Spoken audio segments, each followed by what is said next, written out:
Chapter 39-25. The Perilous Moment. Night Owl was also astonished. He couldn't sit still after Jun Linyuan turned things around. Although he knew deep down that Jun Linyuan was never going to lose, Night Owl was still so angry that he almost jumped off his chair. Just when Sakia thought he was going to explode, Night Owl took a deep breath and let out a breath of relief. Only then did he calm down. Seeing Night Owl like this, Sakia nodded. As long as the Crown Prince could stay calm, there was still hope.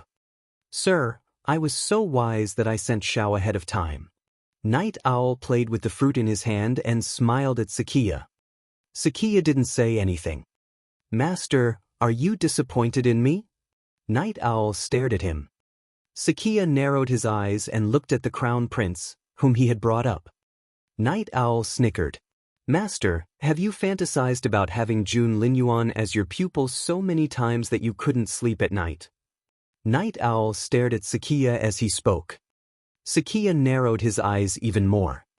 Night Owl laughed so hard that he was convulsed. He even clapped his hands. "Master, I was only joking." Sakia stared at Night Owl and heaved a long sigh. He cupped his hands at Night Owl and left. He was leaving just like that.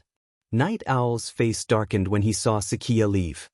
He smashed the table next to him after Sakia was gone. "He just doesn't like me. He just thinks that Jun Linyuan is better than me. Is Jun Linyuan stronger than me? He's going to die. How can he be better than me?" Night Owl vented his frustration. He chased everyone out of the room. His heart-wrenching scream resonated in the spacious room. He whimpered like an injured beast. To him, who was only one step away from Jun Linyuan's talent was unacceptable. He had been dreaming about surpassing Jun Linyuan. Just then, a dark shadow appeared and asked a question. "Do you want to surpass Jun Linyuan?" Who could it be? Night Owl turned around involuntarily, but there was no one behind him. A chill ran down his spine. "Do you really want to surpass Jun Linyuan?" The voice rang out again. "Who's there? Who are you? Come out." Night Owl was on the alert. He kept spinning around trying to find the person, but no matter how hard he tried, he couldn't find the person. "Tell me yes or no." The voice seemed to be giving Night Owl a chance to make a choice. Night Owl froze on the spot. As the voice rang out, a terrifying power seemed to restrain him. Night Owl realized that he couldn't even move a finger. Why was this happening? To make it worse, Night Owl felt the power of death around him. What a terrifying power. As a prince of the Dongsang Kingdom, Night Owl had met many capable cultivators, but he had never met anyone so terrifying. This person reminded him of Minister Chu. People wanted to prostrate on the ground and worship this person. "Who on earth are you?" The person didn't reply. Seeing that Night Owl still hadn't answered the question, the person seemed displeased. The suffocating coldness seemed to dissipate as well. Night Owl's stomach lurched. He suddenly had a feeling that he would lose this opportunity forever. Seeing that the master was going to give up on him, Night Owl suddenly raised his voice. "Wait. I'll tell you. I'll answer your question now. That's right. I'm jealous of Jun Linyuan.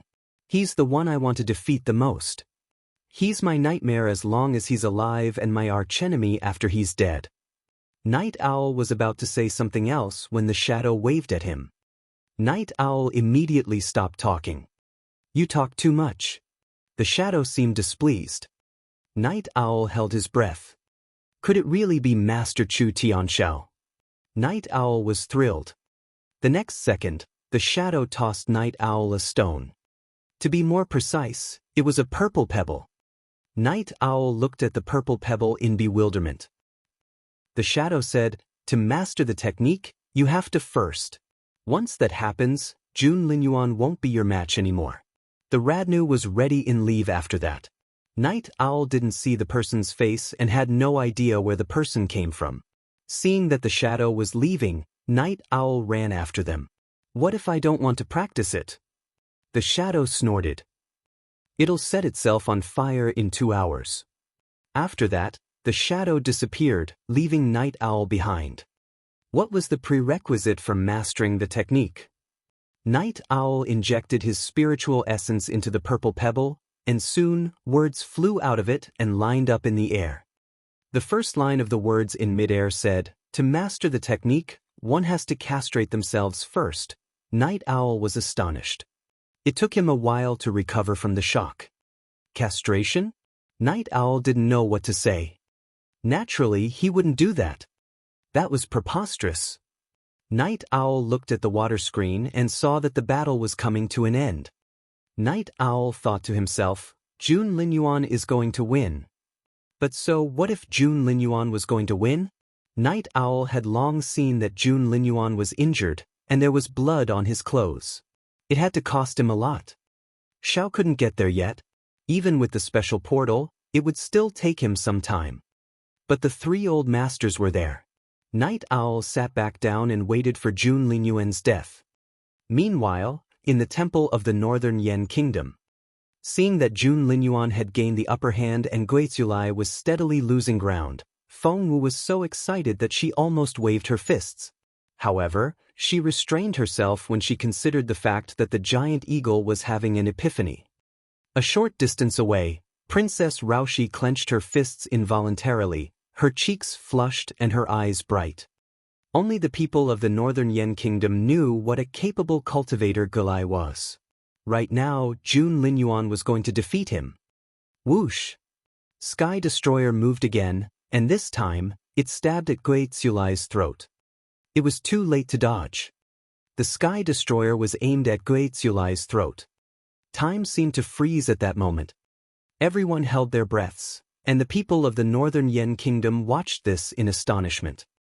As much as they hated to admit it, Jun Linyuan had indeed pointed his sword at Guizulai's vital point. With a flip of his wrist, Guizulai's throat would be pierced instantly, and his life would be in danger. You win. Guizulai stared at Jun Linyuan with a defeated look in his eyes. He had risen by a level since the last time he met Jun Linyuan and had switched to the Heaven Demon Sword. He had come here with great ambition, but he had been defeated by Jun Linyuan. It took him by surprise. Therefore, when Jun Linyuan was ready to draw back his sword, Guizulai ambushed him. You bastard! Feng Wu was furious. How dare you sneak up on my Jun? You must be tired of living. Feng Wu had made up her mind. She would tell her sixth senior brother about it when she got back. Little Phoenix said, he's forcing Jun Linyuan to kill him. What? Feng Wu looked up and saw that the tip of Jun Linyuan's sword was already in Guizulai's neck.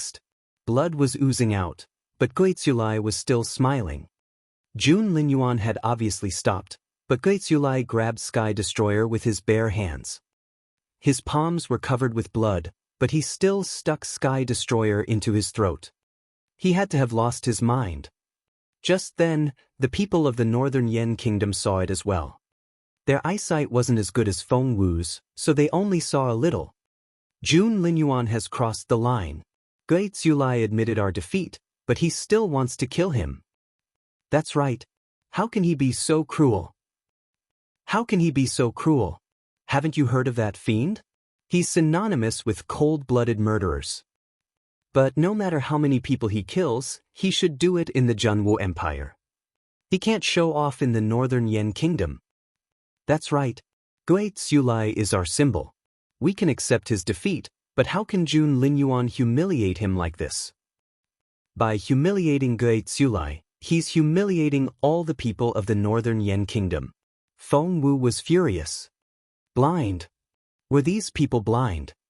Couldn't they see what was going on? No, they weren't blind. Some of them could see what was going on, but as natives of Northern Yen, they always took Guizulai's side. That was their home ground advantage.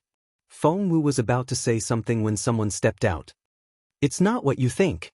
There has to be a misunderstanding. Princess Raoshi rose to her feet and turned to face the crowd.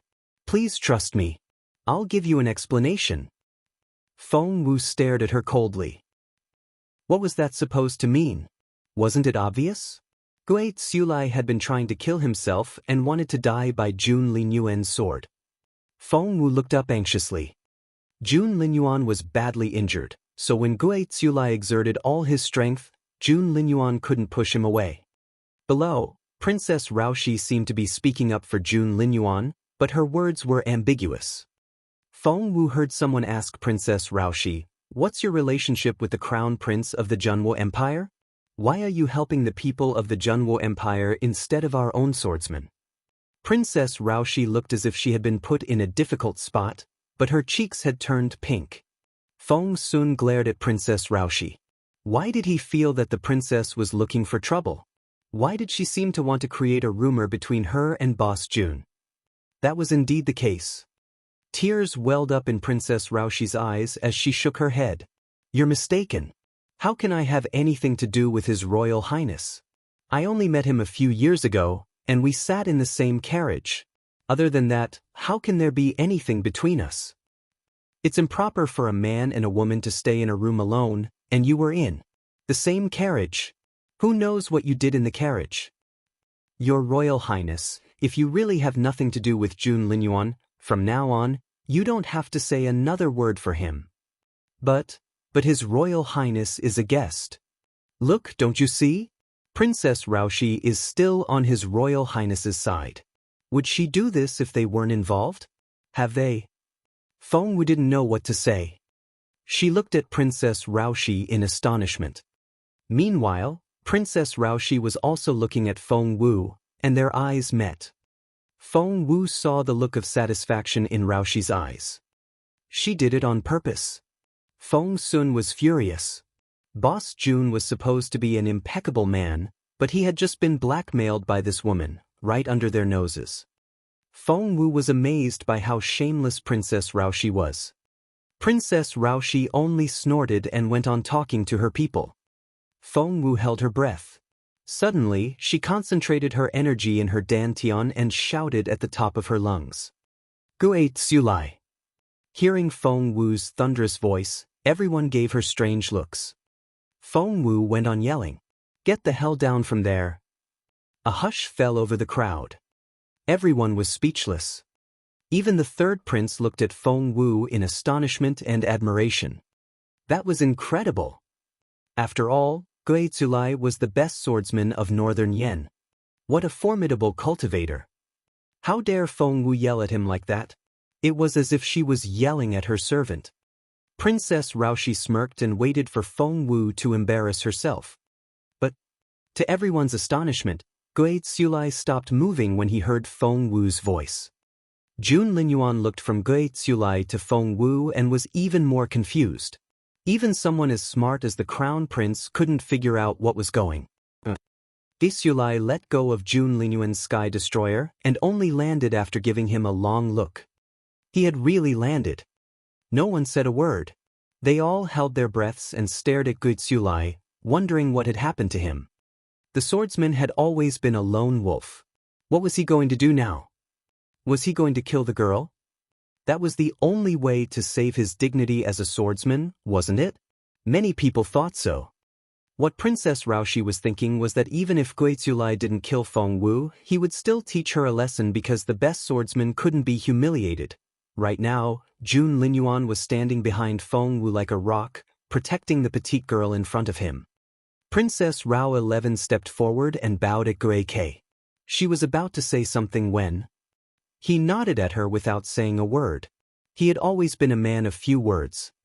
Princess Raoshi didn't feel offended either because Gui Tsulai was powerful enough to do that. Gui Tsulai stood in front of Feng Wu and kept his unblinking gaze on her. Feng Wu cleared her throat uneasily. She had bellowed in excitement just then, but when Gui Tsulai walked up to her, she felt a little embarrassed. After all, he was the best swordsman of the northern Yen kingdom. Was she a little? However, Gui K spoke the next moment. "Miss, how can I help you?" Wait. Everyone was scared out of their wits. Miss? What did he mean? Did he mean what he thought he meant? What was with that title? However, Gui Tsulai frowned and spoke again. "Miss?" Feng Wu didn't know what to say. Noticing that all eyes were on her and even Jun Linyuan crossed his arms and raised his eyebrows, Feng Wu was embarrassed. Feng Wu waved him off. "You're not my servant. That's not necessary. Gui Tsulai nodded and didn't say anything else, but he seemed to be protecting Feng Wu from where he stood. Well, 3 people were sipping tea in a tea house a short distance away. The battle between the swordsmen on the top of the temple had ended. The show was only getting started. It's our turn. It was none other than the old master of the Firmament Palace. With a wave of her hand, she covered her face with a black scarf. The head of the Firmament Palace was hiding her face, which meant that she didn't want to expose herself. The Zhou family's elder and the Hua family's old lady looked at each other, and they covered their faces as well. Hence, when the crowd was about to leave, formidable, cold energy spread out toward the temple. Jun Linyuan narrowed his eyes and pulled Feng Wu behind him. The next second, Gui Tsulai stood in front of Feng Wu as well. The old master of the Zhou family, the old lady of the Hua family, and the master of the Firmament Palace joined the battle. They formed a triangle around Jun Linyuan and the others. Everyone was astonished. They stared at the 3 masked men in black, who had surrounded Jun Linyuan and the others. Who were they? Why were they so powerful? They hadn't started fighting yet, but the impact made their blood boil. They were too close. Hence, the commoners backed away. But they were curious as well, so the bold ones stopped at a tea house a kilometer away. Together, they stared at the imminent battle. They had a feeling that the battle would be fiercer than the one between Jun Linyuan and Gui Tsulai. Patriarch Zhou, Matriarch Hua, and the master of the Firmament Palace took up positions in mid-air and surrounded the crowd. Seeing the princes and princesses of Northern Yen, Patriarch Zhou said coldly, "You random people should get out of my way." Who was their target? Our target is Jun Linyuan. The rest of you. The old lady Hua only wanted to finish the battle as soon as possible. She didn't want to get involved with the most capable cultivators of the Northern Yen Kingdom. Gui Tsulai was one of them. And they didn't want to mess with Patriarch Huyen either. Princess Raoshi and the eldest prince looked at each other. The 3 of them. Gui Tsulai said, "It's a battle of the spiritual saints." He was a swordsman of the Northern Yen Kingdom, so he reminded the princes and princesses. Neither Princess Raoshi nor the eldest prince moved. Apart from them, Feng Wu, Little Phoenix, Feng Sun, Huyen Yichen, and the eagle were also there. "Your Royal Highness, it's been a while. How have you been?" Patriarch Zhou asked in a taunting voice. Half a month ago, Jun Linyuan attacked the Zhou family's old manor in Shangyang province and defeated the old man. Today, things had turned around, and Patriarch Zhou was sure that he was going to win. Of course, Princess Raoshi recognized them right away, for she had worked with them before. They weren't the only ones. There were more. They were after Feng Wu, but why did they go after Jun Linyuan now? Princess Raoshi was suspicious, but her eyes soon lit up because she had an excellent idea. The best way to get Jun Linyuan. Get out. Jun Linyuan tried to push Feng Wu out of the circle. But Feng Wu shook her head affirmatively. "No." Jun Linyuan frowned a little. "Do as I say." Feng Wu looked into his eyes. "No. I want to fight alongside you." However, at that moment, a gust of wind charged at them. Apart from Jun Linyuan and Gui Tsulai, everyone else was blown hundreds of meters away before they fell to the ground with a thump. Of course, Patriarch Zhou wouldn't be polite with these kids. Even Princess Raoshi and the eldest prince fell to the ground, let alone Feng Wu. Ouch! The giant eagle was woken up by the noise. Covering its butt, it opened its eyes and looked around in confusion. Was the battle over? "Stop whining. What level are you now?" Little Phoenix sat on the eagle's shoulder and smacked it on the head. The giant eagle was still dumbfounded. "I used to be at level, but now I've risen by 1, 2, and 3 levels. Gosh, I'm a level 2 spiritual saint now." The giant eagle stomped its foot in frustration. "I could have made another breakthrough, but I was woken up. Who did it? Who kicked me?" Staring at the eagle in astonishment, Little Phoenix cringed. The eagle was already a level 2 spiritual saint. Little Phoenix didn't know what to say. The giant eagle looked at Little Phoenix. "Did you just hit my head?" Little Phoenix swallowed. Meanwhile, Princess Raoshi grabbed Feng Wu's arm, for Feng Wu was running toward the arena. Listen to me. I can save Jun Linyuan. Princess Raoshi had never been so serious. Give me what I want, and I'll help you save Jun Linyuan. Feng Wu threw off her hand. However, Princess Raoshi shouted after her, Jun Linyuan is alone, but he's fighting 3 spiritual saints. Do you think he can defeat them all? Do you think the 3 of them are the only ones? You're making a big mistake if you think that way. Feng Wu stopped, turned around, and stared at Princess Raoshi. She knew better than Princess Raoshi that Jun Linyuan was injured. He had been injured before the battle, and his wounds had only gotten worse. Feng Wu could smell blood on him just then, and his clothes were soaked with blood. However, because he was wearing a black robe, people couldn't see it with their naked eyes. And the Dongsang Kingdom? Feng Wu narrowed her eyes. Princess Raoshi smirked. You're so good at guessing.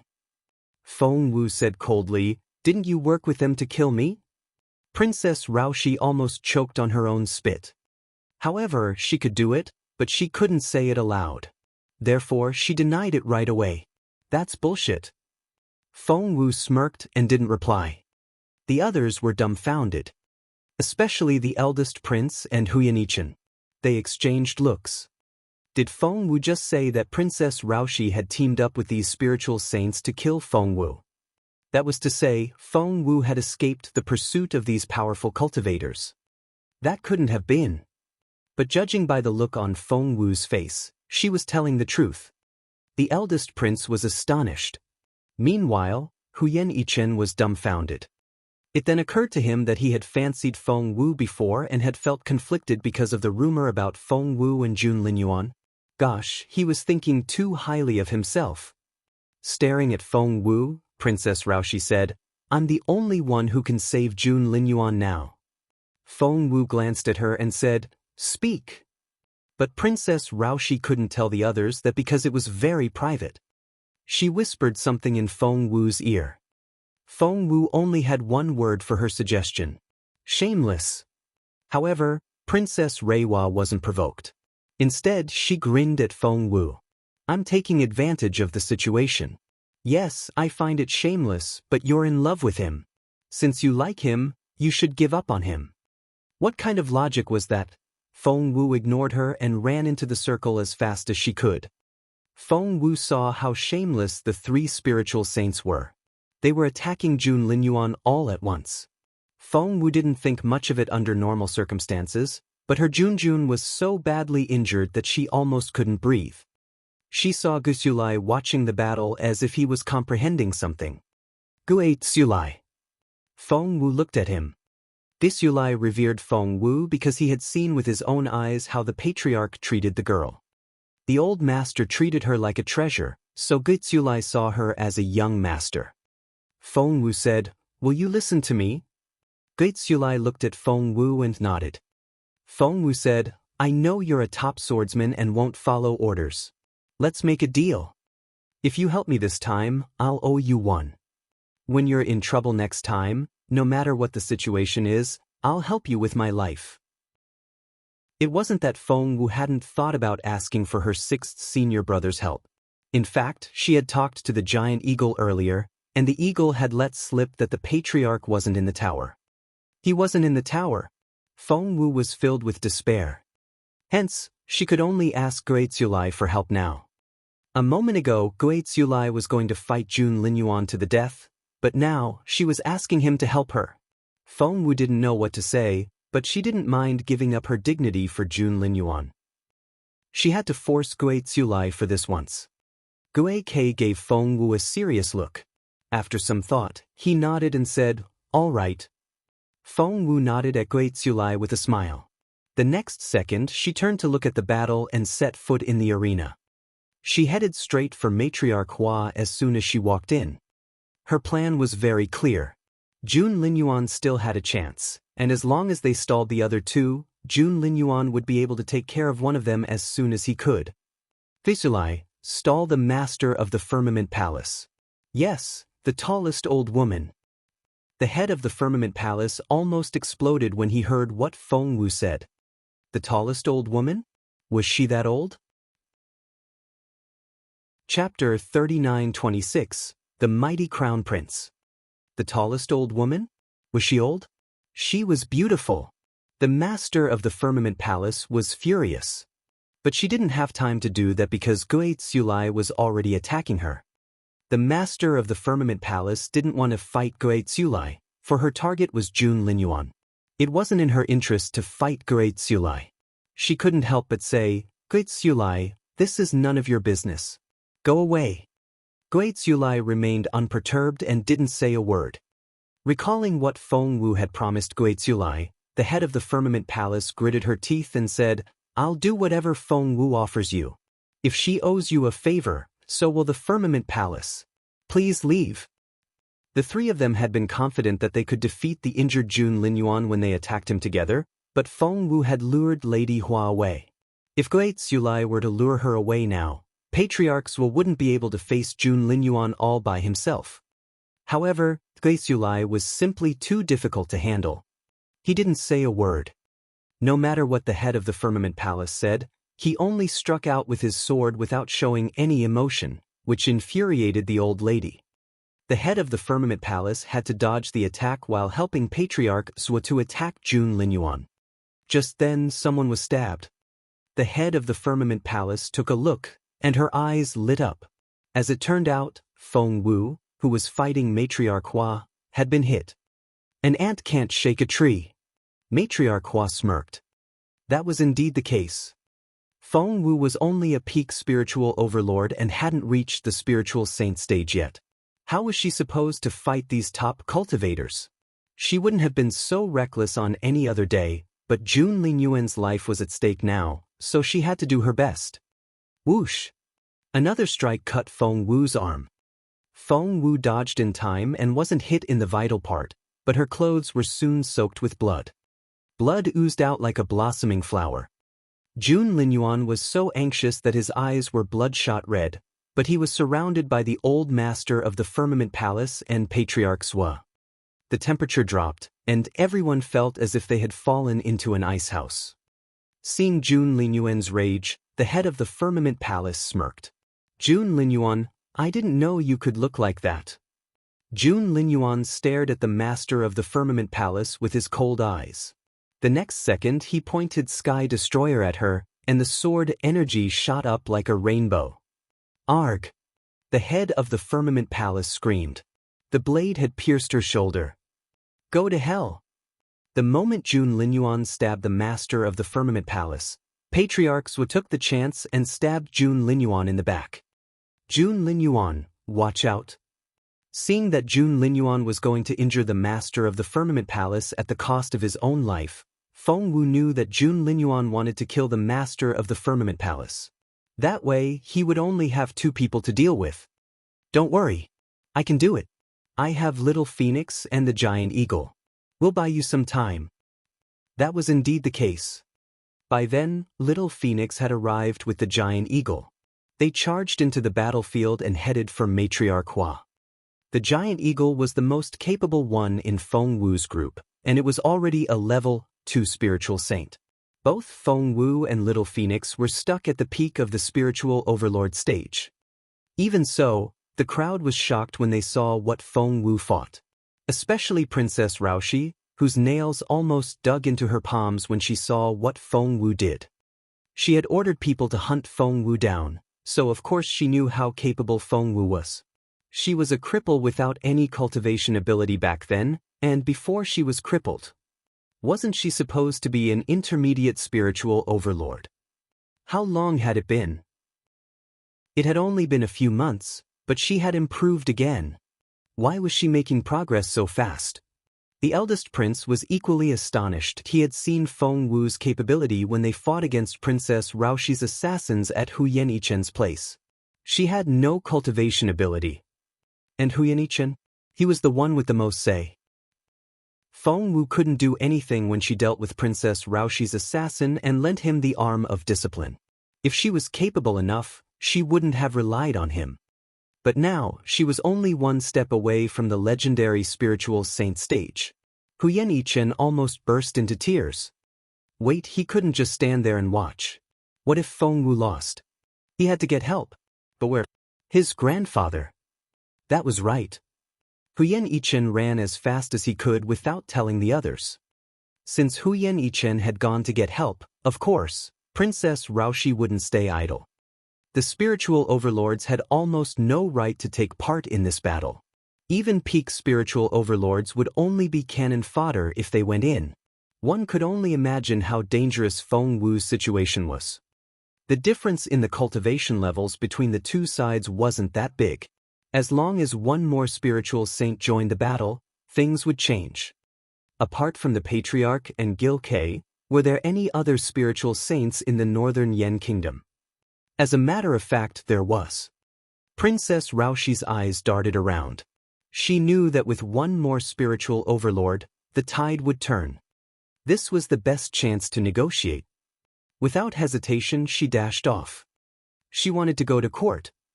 Meanwhile, in the Dongsang kingdom, Night Owl stared at the water screen with a cold, cruel look in his eyes. Her?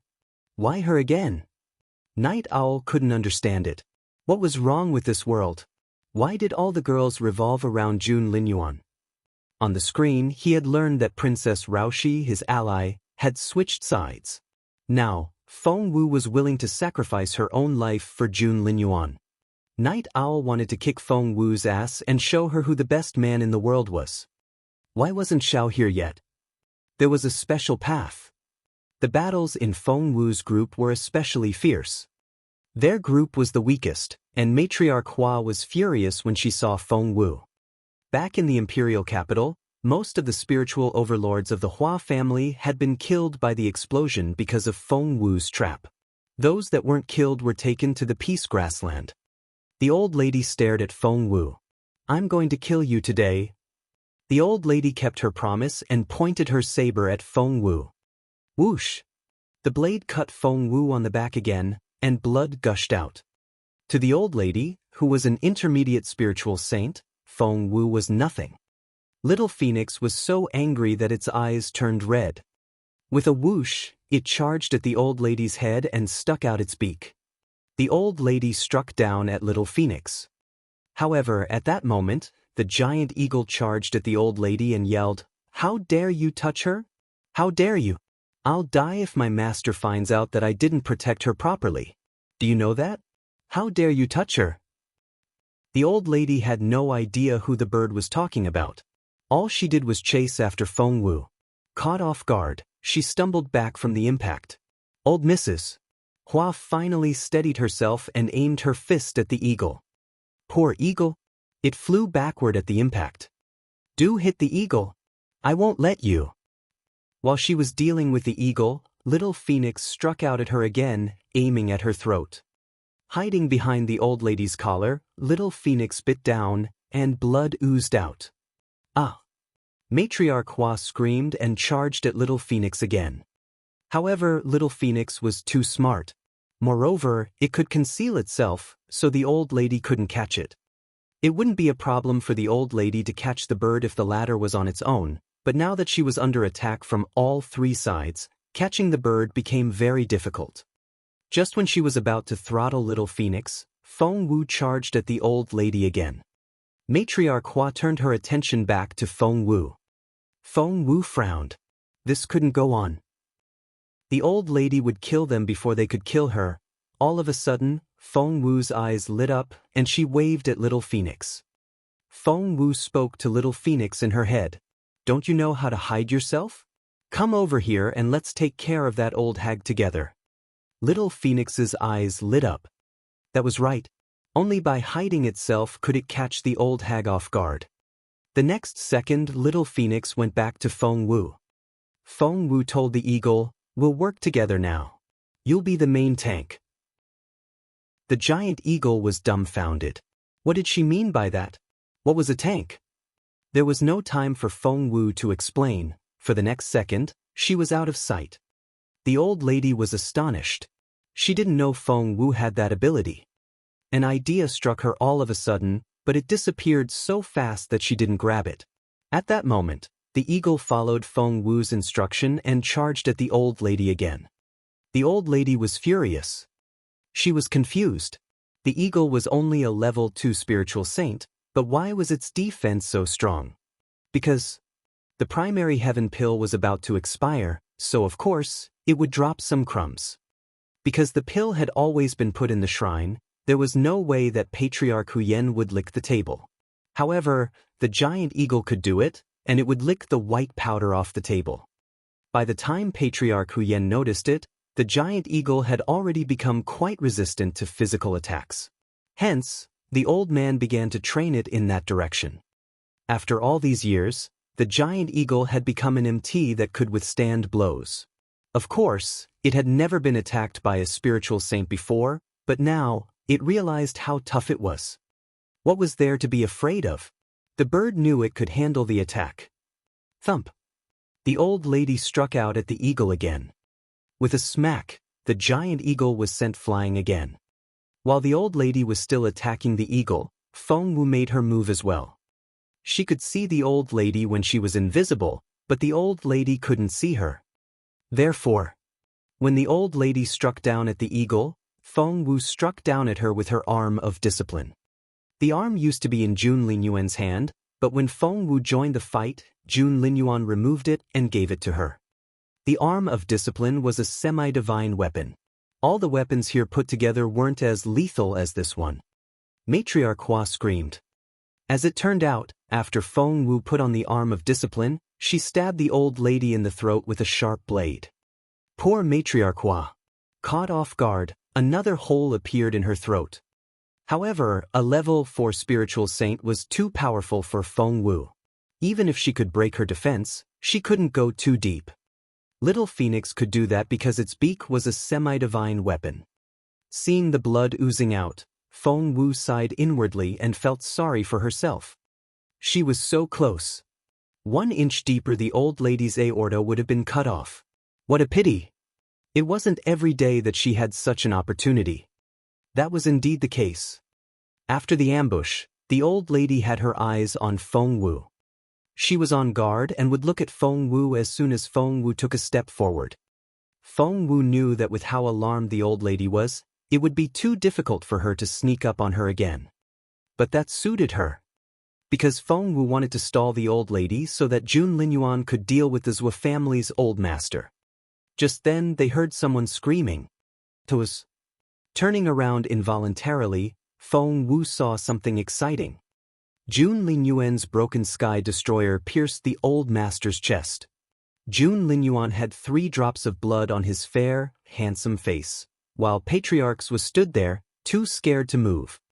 Jun Linyuan's sword pierced the old man's chest. Behind the old man, Feng Wu could see that he was convulsing. Was he going to die? Feng Wu was still thinking that way when she saw the old man move something in his sleeve.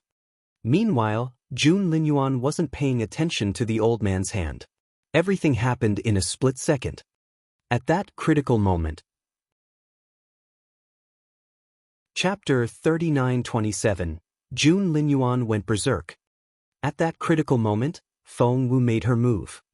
Involuntarily, she raised her arm, and a barrel suddenly stuck out, aiming at Patriarch's arm. Instantly, there was an explosion. Feng Wu fired at the old man as she told the others to back off. Everyone here was smart. They were acutely aware of the danger, so they all backed away involuntarily. Jun Linyuan did the same, and Feng Wu ran the fastest. There was a loud explosion.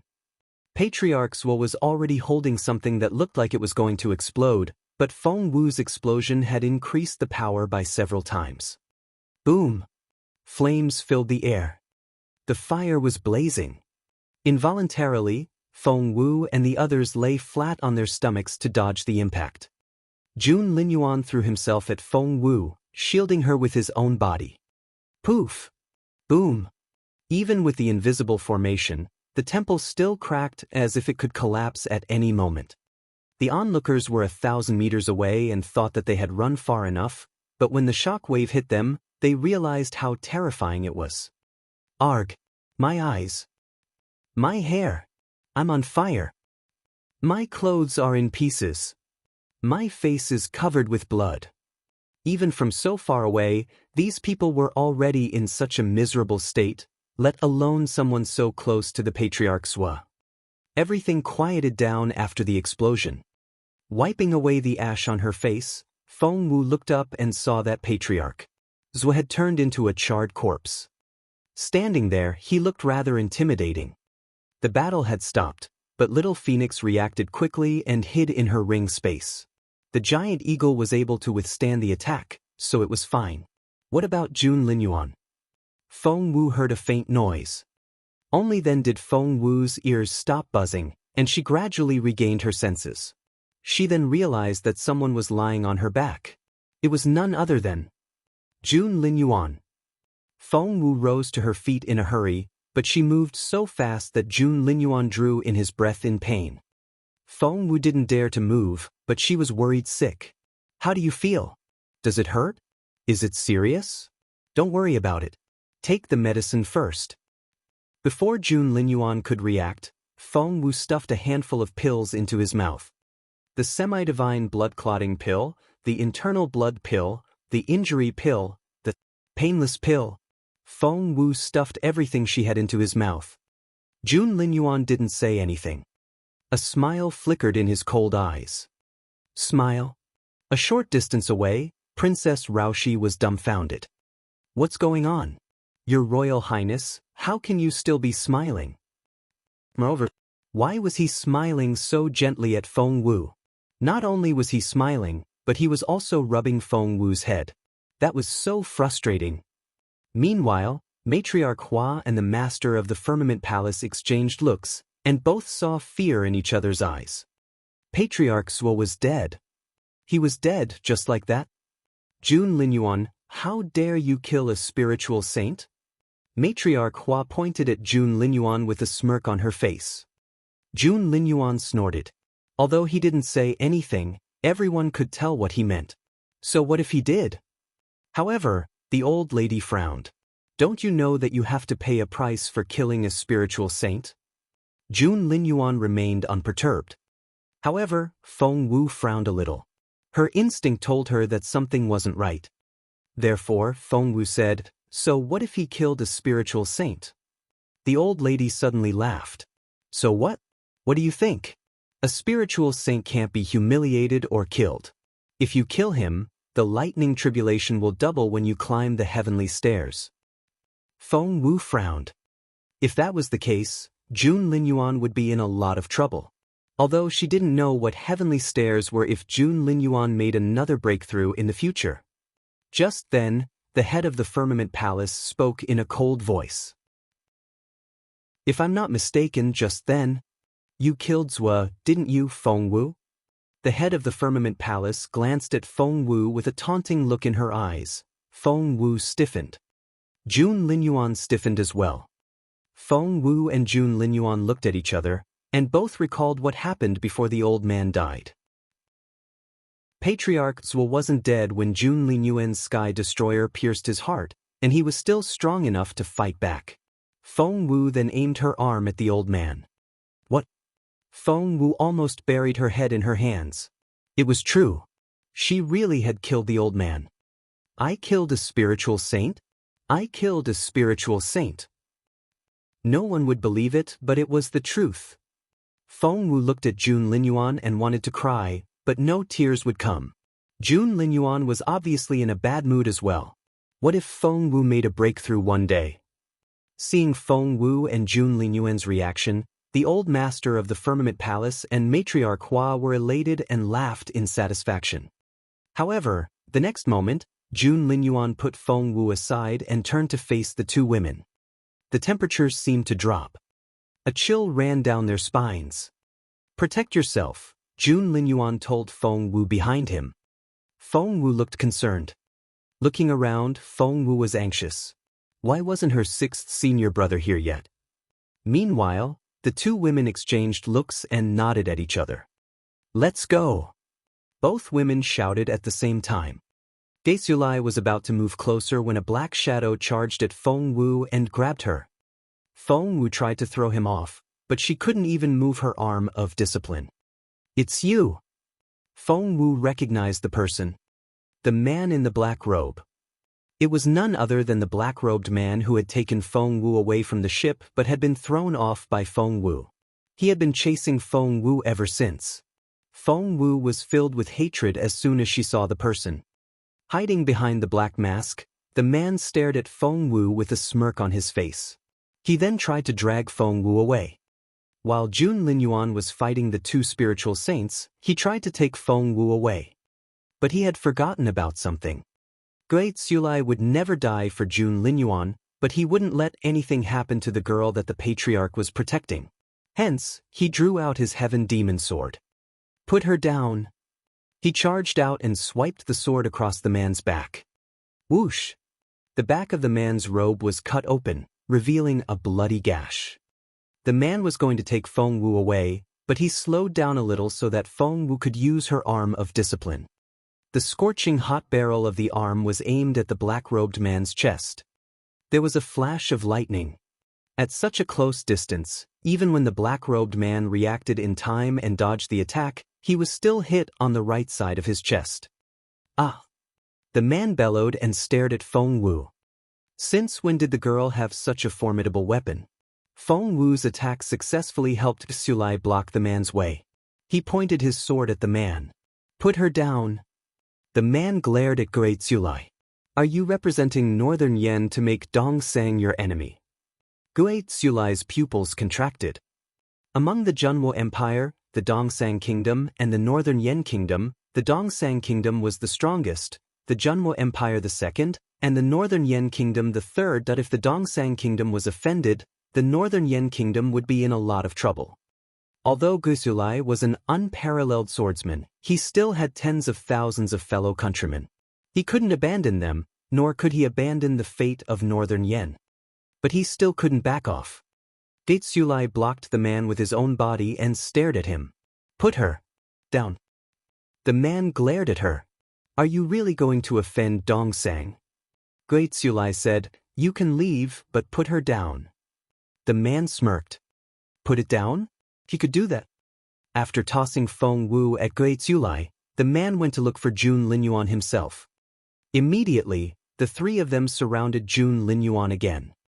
Exasperated, Feng Wu was about to go in when Gui Tsulai grabbed her. No! Feng Wu glared at him. Let go of me. If you won't help him, I will. However, Gui Tsulai still wouldn't let go of Feng Wu. He heaved a long sigh. I'll go fight Matriarch Hua. Stay here. The man was a high-ranking official of the Dongsang Kingdom, and the relationship between the Dongsang Kingdom and the Northern Yen Kingdom was concerned, so Gui Tsulai couldn't attack him. The matriarch of the Firmament Palace was still waking up, so he couldn't attach the head of the Firmament Palace either. Therefore, Matriarch Hua was the only one he could pick on. However, just as Gui Tsulai was about to move forward, he heard a thump. A sword stabbed into the old lady's body, instantly breaking her defense. It was Jun Linyuan. He was still able to kill the old lady when the three of them were attacking him together. However, a spiritual saint like Matriarch Hua couldn't be killed with one strike. She still had a lot of energy left. But Feng Wu reacted quickly. She had already activated her arm when Jun Linyuan stabbed the old lady. Feng Wu had spent a lot of effort to build this arm, and she had hidden a lot of hidden weapons in it. She had used a lot of them, but at least there were still some things left. She knew that it was now or never.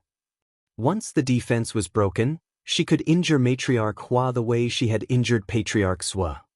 Watch out! Feng Wu shouted as she ran toward the old lady and aimed her arm at the old lady's back. Instantly, flames filled the air. The giant eagle reacted quickly as well. When Feng Wu charged forward, it shifted and shielded Feng Wu with its cumbersome body, blocking the last strike from the old lady. As expected, the old lady wasn't to be trifled with either. Jun Linyuan had stabbed her in the chest and Feng Wu had fired at her in the back. She felt as if her soul was going to leave her body. How dare you? Go to hell! The old lady knew that she was doomed and was going to die here in the Northern Yen Kingdom, but she had to drag someone down with her. She had realized all along that Feng Wu was Jun Linyuan's treasure and his life. If Feng Wu died, Jun Linyuan might lose his mind, and if he lost his mind, the Junwu Empire would be doomed. That was to say, her mission would be accomplished. Master, I've lived up to your order. After that, Matriarch Hua spared no effort and pounced at Feng Wu. She wanted to wrap her arms around Feng Wu and explode. Jun Linyuan was surrounded by the black-robed man and the old master of the Firmament Palace and couldn't get close enough. Thud. Jun Linyuan was hit twice in a row. He stumbled and looked like he was going to collapse. Just as the old lady pounced at Feng Wu, Guizulai leaped into the air. Spiritual essence filled the air, and the next second he threw Feng Wu away, but he was too late. Thump. Matriarch Hua grabbed Guizulai and blew herself up. Guizulai. Feng Wu cried out in midair. She had been careless. She had been too careless. This was the battlefield of spiritual saints, and she was only a spiritual overlord. Although she was a peak spiritual overlord, she was a spiritual overlord nonetheless. This wasn't her battlefield. Staring at the flames, Feng Wu was filled with murderous intentions. Was Guizulai dead? The ground shook violently, and the air seemed to ripple. The black smoke dissipated. Feng Wu saw the old lady's shattered body. Half of her body was still on Guizulai. Meanwhile, cough, Guichu wasn't dead, but he was charred black from head to toe. Feng Wu rushed over and stuffed a handful of pills into his mouth. Blood-clotting pills, internal injury pills, anesthesia pills. She stuffed them all in. Guizulai tasted something sweet in his throat, and blood gushed out. He was about to spit it out when Feng Wu said hastily, "They're all semi-divine pills." Guizulai had never seen so many semi-divine pills before, and he couldn't bring himself to spit them out. He swallowed them all in one go with the blood. Seeing that he could still swallow the pill, Feng Wu let out a breath of relief. "You'll be fine. I think you'll be fine." Guizulai opened his bright eyes and nodded at Feng Wu. He then sat down in a corner and started cultivating. Feng Wu was filled with guilt when she saw Guizulai repairing his injuries, coughing violently before swallowing the blood. Only a moment ago, she was blaming Guizulai for not doing anything. In fact, if she were to be serious, she would consider Guizulai to be Jun Linyuan's match. Only a petty person should be considered an enemy. It was already very rare that he had helped her before. Feng Wu took a deep breath. She owed Guizulai one. Feng Wu then saw the Heaven Demon Sword. Guizulai had to rely on the Heaven Demon Sword to survive the explosion. Feng Wu was glad that she hadn't been too stingy and had given the sword to Guizulai in the end. Otherwise, everything was predestined. However, Feng Wu had also been hit by some of the aftershocks, which made her blood boil. Feng Wu looked at Jun Linyuan. Jun Linyuan only had two opponents left. One was the black-robed man, and the other was the old master of the Firmament Palace. As for Jun Linyuan, no matter how many wounds he had sustained, the stubborn teenager still stood ramrod straight like a god. It was the intimidating power of a supreme master. It was as if the two spiritual saints were as insignificant as ants. Feng Wu wasn't the only one who thought that way. Many other people thought the same. Was Jun Linyuan really the god of war? The old master of the Firmament Palace felt her heart skip a beat. She saw the charred body of Patriarch Sua and the disintegrated body of Matriarch Hua. She had been so confident before, but now she was suspicious. Was Jun Linyuan impossible to kill? Wasn't he injured before coming here to fight Guizulai? Hadn't he been cut a few times by Patriarch Sua? Shouldn't he be dead by now? Why was he still fighting after losing so much blood? The head of the Firmament Palace couldn't understand it. Another person was confused as well. It was none other than the black-robed. He hid in a corner and only came out when the battle was almost over. However, was it too early? Staring at the two spiritual saints with his cold eyes, Jun Linyuan was surrounded by a cold-blooded energy. His sky destroyer was already cracked, and it should be cracking at any moment. But blood dripped down the tip of his sword. With each step Jun Linyuan took, the two spiritual saints in front of him stumbled back. Feng Wu wondered who had said that confidence was more precious than a diamond. It seemed that it was true. Although two of them were spiritual saints, they still felt their confidence had been shattered by the severely injured Jun Linyuan.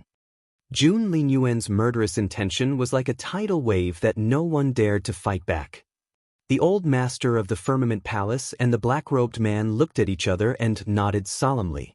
They then charged at Jun Linyuan and fought him to the death. The Dongsang Kingdom. Night Owl was dumbfounded. He couldn't believe it. How did this happen? Weren't the three of them attacking Jun Linyuan together? How could he take the chance to kill one of them? Were they idiots? Night Owl was so angry that he almost blew up his own room. There were two spiritual saints left, and Xiao would be here before Jun Linyuan's help arrived. Therefore, things were still manageable. Night Owl thought to himself. Meanwhile, many people felt differently from Night Owl. Because of how intimidating Jun Linyuan was, with each step he took, everyone felt that death was closing in on them. Jun Linyuan was about to crush everyone when a figure descended from above. That speed meant that it was another very capable cultivator. However, when the cold wind dissipated, the man in black said in pleasant surprise, "Master Xiao, you're here." Master Xiao. Feng Wu's heart sank when she saw the excited look on his face. The newcomer was from the enemy's side and was more powerful than the black-robed man. They just wouldn't stop. Feng Wu was almost in tears. Where's Feng? Why isn't he here? Hasn't he been protecting Jun Linyuan? Feng Wu grabbed Feng Sun. Feng Sun said with a long face, Feng has gone to another kingdom. It's that mysterious kingdom on the other side of the sea. He won't be back for a while. Feng Wu didn't know what to say. The three of them were working together against Jun Linyuan. No matter how capable her Junjun was, he wouldn't be able to withstand such a tiresome battle. The next moment, Jun Linyuan's eyes flickered, and a sword howled. Blood gushed out of Sky Destroyer, then turned into a river of blood behind Jun Linyuan. Blood filled the air, and the fierce sword energy howled like a gust of wind, bringing with it a destructive power. Feng Wu felt that Jun Linyuan's cultivation level had suddenly risen, but the increase made her stomach lurch, and she felt that things were getting out of hand. As expected in the next moment. Shit! Feng Sun was so anxious that he almost jumped to his feet. No. Feng Wu grabbed Feng Sun and asked, "What happened? What happened? What's going on? What's that destructive power? Tell me." Feng Sun said anxiously, "Boss Jun has gone berserk." He's going berserk? Feng Wu's knees buckled. What do you mean by that? Was it the berserk state she thought about? Feng Sun was almost in tears. Where is Feng? He's the only one who can stop that. This is bad. However, apart from Feng Sun, no one knew what Jun Linyuan's berserk state meant. Leave. Clear out this place. Feng Sun shouted at the people behind him. People 1,000 meters away had been injured, and many had run away. After all, no matter how good a battle was, one's life was the most important thing. But some bold people were still standing there. Meanwhile, Feng Sun grabbed Feng Wu's arm and yelled, "Fall back! Fall back now!" He grabbed Feng Wu by the back of her collar. Feng Sun tried to drag her away. However, Feng Wu struggled. "No, I want to stay here. Feng Wu was more capable than Feng Sun at the moment, so if Feng Wu didn't want to, Feng Sun wouldn't be able to drag her away. Not only that, but Feng Wu had also pushed him to the ground, and he slid for dozens of meters, which infuriated Feng Sun. Boss Jun has gone berserk. He's going berserk. He won't be able to recognize you. He'll kill you anyway, you idiot. Feng Sun yelled at Feng Wu. Feng Wu stiffened as well. Staring at Feng Sun, she asked, "What? Did you just?" Feng Sun said anxiously, the last time he lost his mind, he was only 10 years old, but the power he exerted was enough to destroy everything within a 50-kilometer radius. Where do you think he got that nickname from? He's a fiend who kills people like flies. Feng Wu was astonished. Feng Sun said, Let's go. Feng Wu shook her head. I'm not leaving. With or without Feng Wu, the four people started fighting again. It was true. Feng Wu couldn't go to the battlefield this time. The battle was much fiercer than before. Feng Wu saw that when Jun Linyuan's sky destroyer flew into the air, it turned into a river of blood. Gradually, it turned into a blood-red bone dragon. Ignoring the others, Jun Linyuan charged at the man in black. Right now, Jun Linyuan's eyes had turned scarlet red, and he looked invincible. Seeing Jun Linyuan charging at him, the man felt a chill run down his spine when he saw the strange look in Jun Linyuan's eyes. It was as if he had died. He felt his arms go weak and his legs go numb, and he had forgotten how to lift a hand. What a pair of eyes. When Jun Linyuan moved, the air seemed to crack. It was so terrifying. Was he really only an intermediate spiritual saint? Feng Wu felt that Jun Linyuan was suddenly going all out. Frightened, the man in black turned to flee. Both Xiao and the master of the Firmament Palace blocked the man's way. The next second, they were knocked down by an arm. With a thump, Xiao was knocked to the left and the master of the Firmament Palace to the right. Jun Linyuan then ran after the man in black. SSSS. Xiao only drew in his breath, but the old master of the Firmament Palace touched her arm, which had gone numb and was terrified. That capability. She wanted to curse him. Was Jun Linyuan even human? How could it be so tough all of a sudden? She didn't have time to complain, because they were already chasing Jun Linyuan. They couldn't let him kill the man in black just like that. The three of them formed a triangle, which was the most convenient way to attack Jun Linyuan. If they were one man down, their attack power would be greatly reduced. However, how fast was Jun Linyuan? Before the master of the Firmament Palace and Xiao could do anything, Jun Linyuan had caught the arrogant black-robed man with his bare hands. Seeing the man in black, who looked like a chicken in Jun Linyuan's hand, Feng Wu sighed inwardly. The man had given her the impression that he was as powerful as the sky, and she would never be able to get past him. However, he was like a fish on a chopping board now. Feng Wu could even see the panic in his eyes. For a moment, Feng Wu thought that the black-robed man was dead, but he kept showing up. And now, Jun Linyuan finally had him. The next second, Jun Linyuan pulled with both hands. Whoosh! Ah! There was a scream. The black-robed man screamed in pain. Jun Linyuan had ripped the man in half with his bare hands. Next to Feng Wu, Feng Nun sneered a little. Feng Wu paled a little as well. Taking Feng Wu's hand, Feng Sun said in a trembling voice, "He's not thinking straight now. All he can do is kill everyone. Feng Wu stared at Feng Sun. Tears welled up in Feng Sun's eyes, but he still nodded solemnly. It hasn't happened for almost 10 years. He wouldn't have been like this if he hadn't been cornered. Feng is the only one who can stop him. Feng is the only one. With Boss Jun's capability, he doesn't need any protection at all. Feng has been following him around all these years to prevent this from happening, but he couldn't have predicted that something like this would happen when he was only gone for a few days. These people have pushed him to his limit."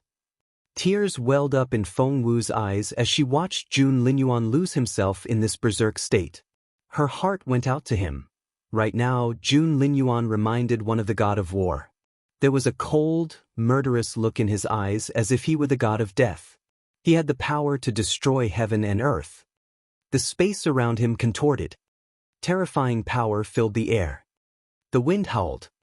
The murderous energy was chaotic. The blood dragon looked as if it had existed forever. Its scales glinted coldly, and its eyes were cold and emotionless. It took a deep breath, and the spiritual essence in the air seemed to be sucked out by it. It then injected all its drained spiritual essence into Jun Linyuan. It didn't fight, nor did it seem to care about fighting, but it kept giving its power to Jun Linyuan. Jun Linyuan headed straight for Xiao. Night Owl was so shocked that he fell to the ground. Oh God! He had never expected such a turn of events. It was so. Victory was on their side. Why was this happening? His face was drained of all color, and he was too shocked to speak. Jun Linyuan grabbed Xiao with his bare hands. Arg! Night Owl bellowed. No! No! It was Xiao! An intermediate spiritual saint. His father had given him that man to protect him.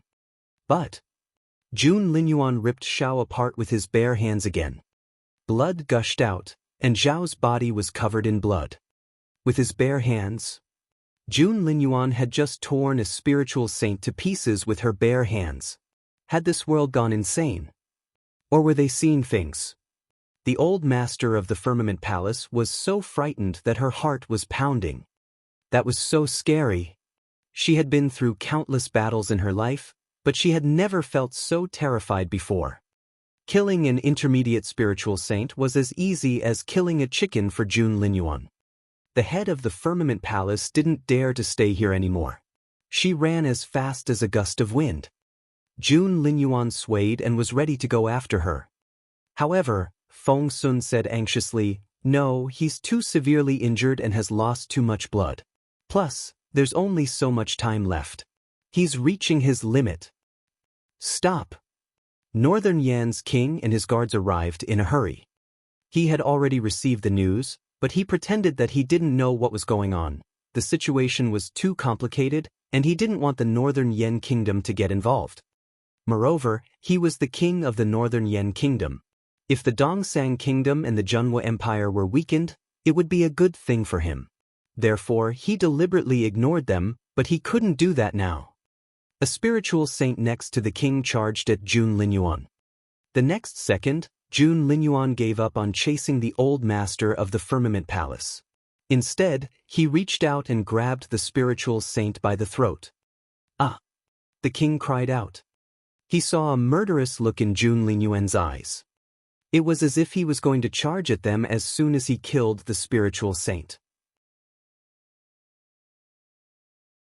Chapter 39-28, Junjun 1. Sensing that Jun Linyuan was coming their way, the king stumbled back involuntarily. Frightened by Jun Linyuan's cold demeanor, everyone felt a chill run down their spines as if they were going to die at any moment. The spiritual saint in Jun Linyuan's hand began to struggle. He didn't want to die just like that. However, Jun Linyuan picked him up as easily as picking up a chicken. The onlookers were scared out of their wits, including the officials of the Northern Yan Kingdom. "Isn't that? If I'm not mistaken, he's Master Wu Bai, isn't he?" "That's right, Master Wu Bai. He's the captain of His Majesty's personal guards and one of the most capable cultivators in the Imperial Palace." Everyone exchanged looks of bewilderment. A top cultivator? Feng Wu's stomach lurched, and she froze on the spot. Emperor Yan murmured, "Has he lost his mind? Has Jun Linyuan lost his mind?" That was incredible. He was so powerful that the king was scared. As the king, he had nothing to be afraid of, but he could compare the ability of the two people. He knew perfectly well how capable Wu Bai was. He was on the same level as Gui Kalai, and the two of them were even fellow disciples. One was protecting the king, and the other was wandering around. But now, Jun Linyuan had grabbed Wu Bai by the throat before the latter could make a move. He was going to throttle Wu Bai. The Junhua Empire. That was unbelievable. Taking Feng Wu's hand, Feng Sun was shaking a little. He's not thinking straight anymore. He's driven mad by all the killing. "Let's go." Hearing Feng Sun's words, the king turned to run. However, he then remembered who Feng Wu was and dragged her to his side. "Quickly, let's go to the inner tower now." The only safe place in the world now was Patriarch Huyen's tower. Feng Wu threw the king's hand off. "No, I'm not leaving. I'm going to keep him company." However, Feng Wu couldn't throw him off, which infuriated her. Thump. They heard the sound of something falling to the ground. The others turned around and saw that Jun Linyuan had smashed Wu Bai to the ground. He then charged at the king. Feng Sun's eyes widened, and the king panicked. Shit, what was Jun Linyuan doing? Before he could react, Jun Linyuan rushed over and grabbed him by the neck. The king was astonished. Feng Sun murmured in amazement, "Shit? Even when Boss Jun has lost his mind, he's still that jealous." However, Feng Wu couldn't hear Feng Sun anymore, for she was already running toward Jun Linyuan.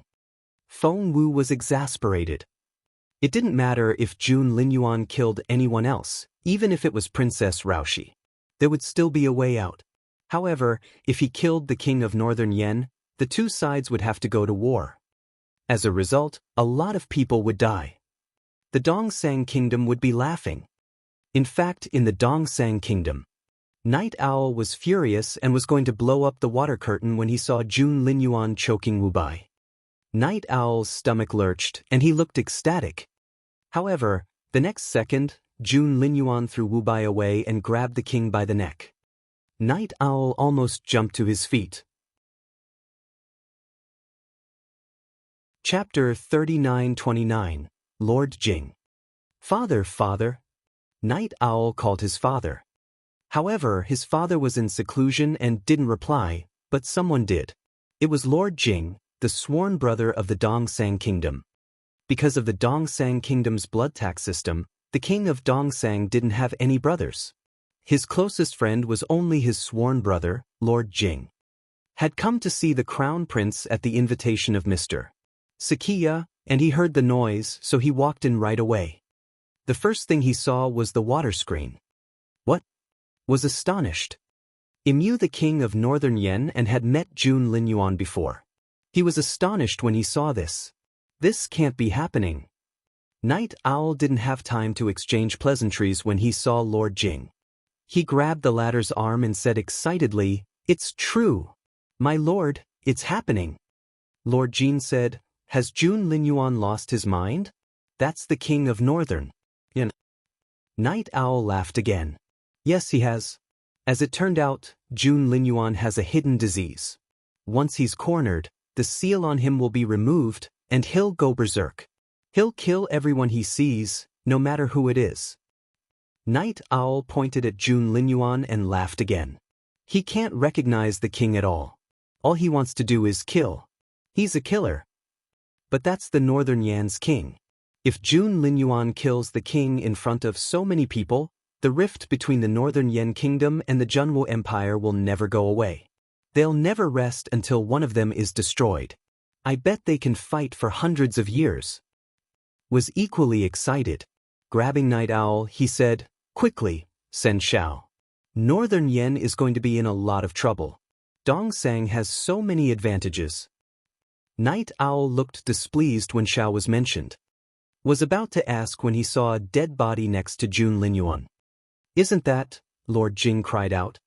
Night Owl nodded and said solemnly, "I've sent Xiao, and he has sacrificed his life for the Dongsang Kingdom. However, his death was worthwhile.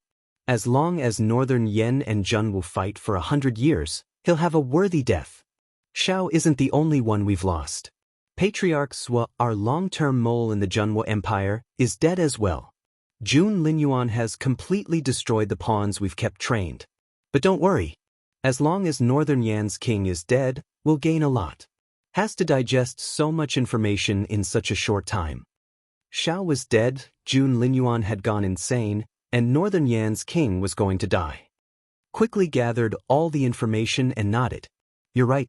If Northern Yan's king dies, the Dongsang Kingdom will profit greatly." So, would Jun Linyuan kill the emperor? Wasn't it obvious? The people of the Northern Yen Kingdom and the Dongsang Kingdom all thought the same. Jun Linyuan was definitely going to kill him. Because he had lost his mind. Seeing that Jun Linyuan wanted to kill her father, Princess Raoshi was worried sick as well. She wanted to marry Jun Linyuan. If Jun Linyuan killed her father, she and Jun Linyuan would become enemies for the rest of their lives. That couldn't happen. Chapter 39-30, Jun Linyuan 1. At that thought, Princess Raoshi rushed to Jun Linyuan's side and pushed Feng Wu away while she was at it. "Jun Linyuan, no. You can't kill my father. He's my father. Please, Jun Linyuan, please stop. Please stop for my sake." Princess Raoshi was really crying now. Not only that, but she had also knelt down. Jun Linyuan, who was choking the king, glanced at Princess Raoshi. One look and Princess Raoshi was thrilled. The others were amazed.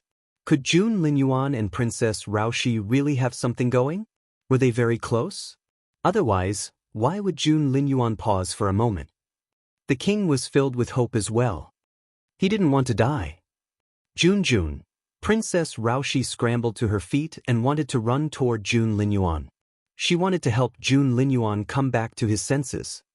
However, before Princess Raoshi could get close to Jun Linyuan, an earth-shattering shock wave charged at her. As a matter of fact, Jun Linyuan only flipped his sleeve impatiently. But to Princess Raoshi, it was fatal.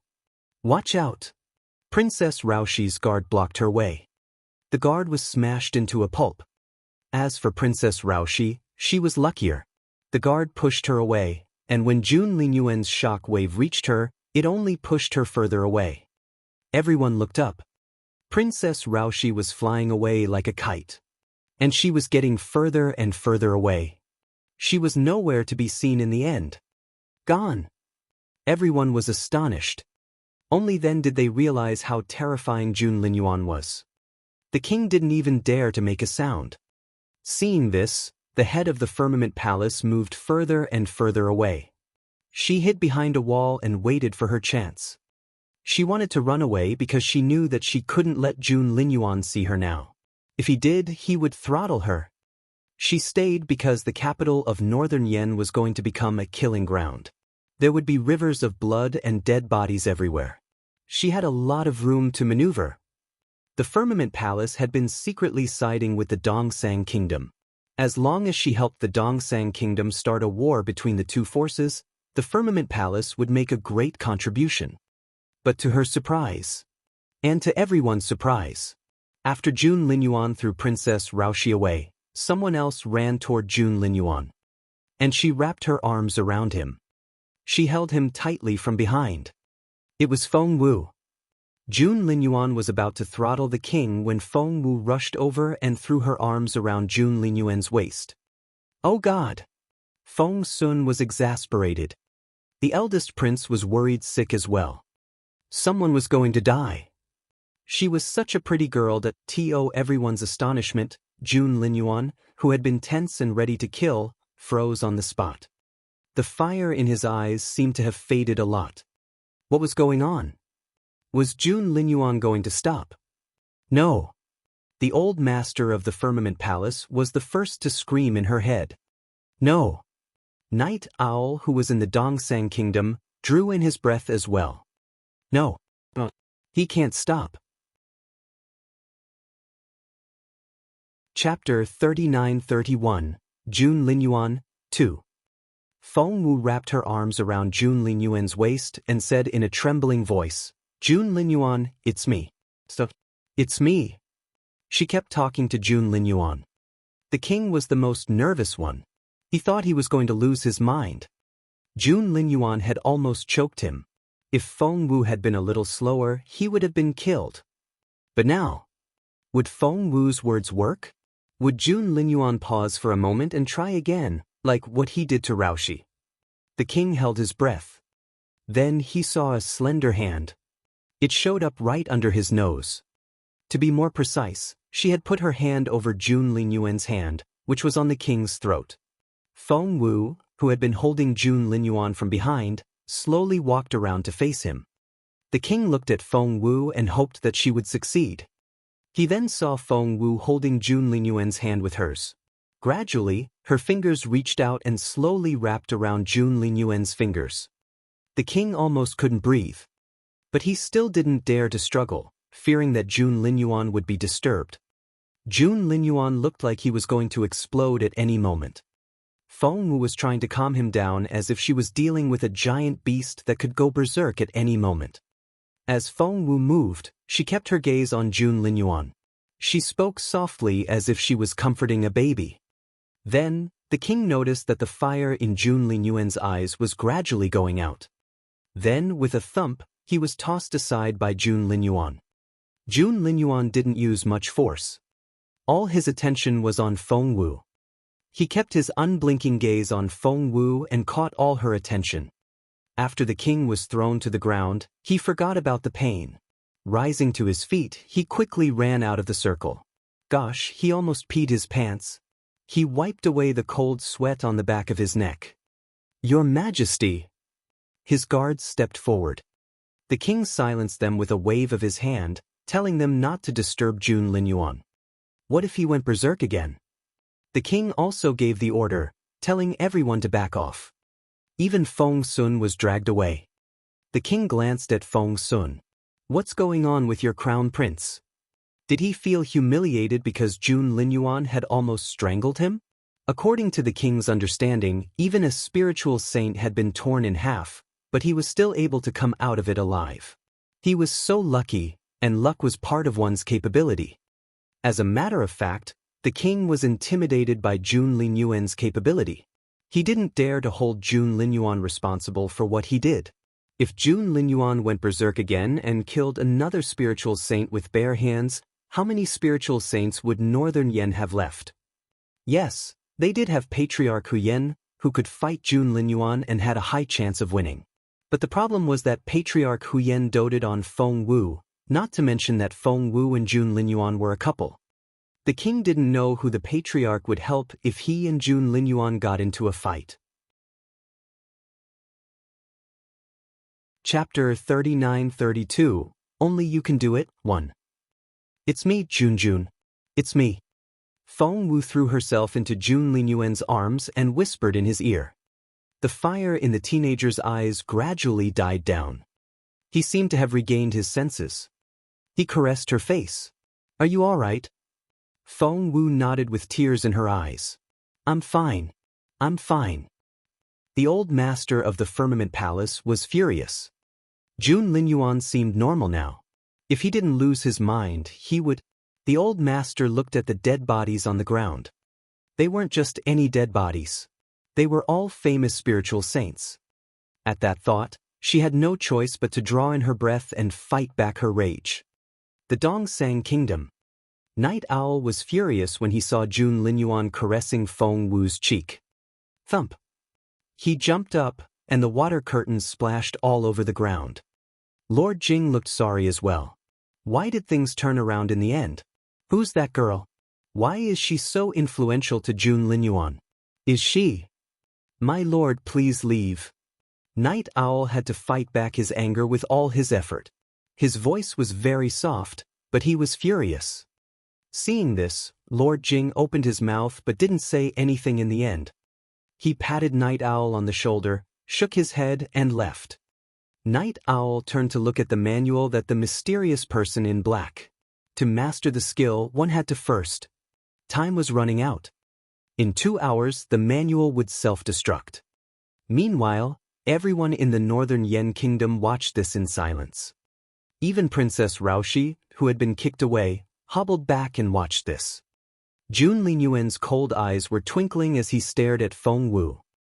He stood ramrod straight, and his eyes were as bright as stars. He looked very serious, as if he was making an oath. I kept my promise. He promised that he would protect her for the rest of his life, and he didn't go back on his word. The girl nodded repeatedly with tears in her eyes. Yes, you did. You've protected me well. Very well. It was just that it had cost him a lot. Seeing all the blood on Jun Linyuan, Feng Wu felt so sorry for him. Jun Linyuan beamed at her. His smile reminded her of dark clouds dissipating, and the sky was clear and blue. Feng Wu was about to tell him that she liked him a lot. However, before she could say that, Jun Linyuan swayed and fell into Feng Wu's arms. Jun Linyuan? Jun Linyuan? Feng Wu wrapped her arms around him and cried out, but Jun Linyuan didn't reply.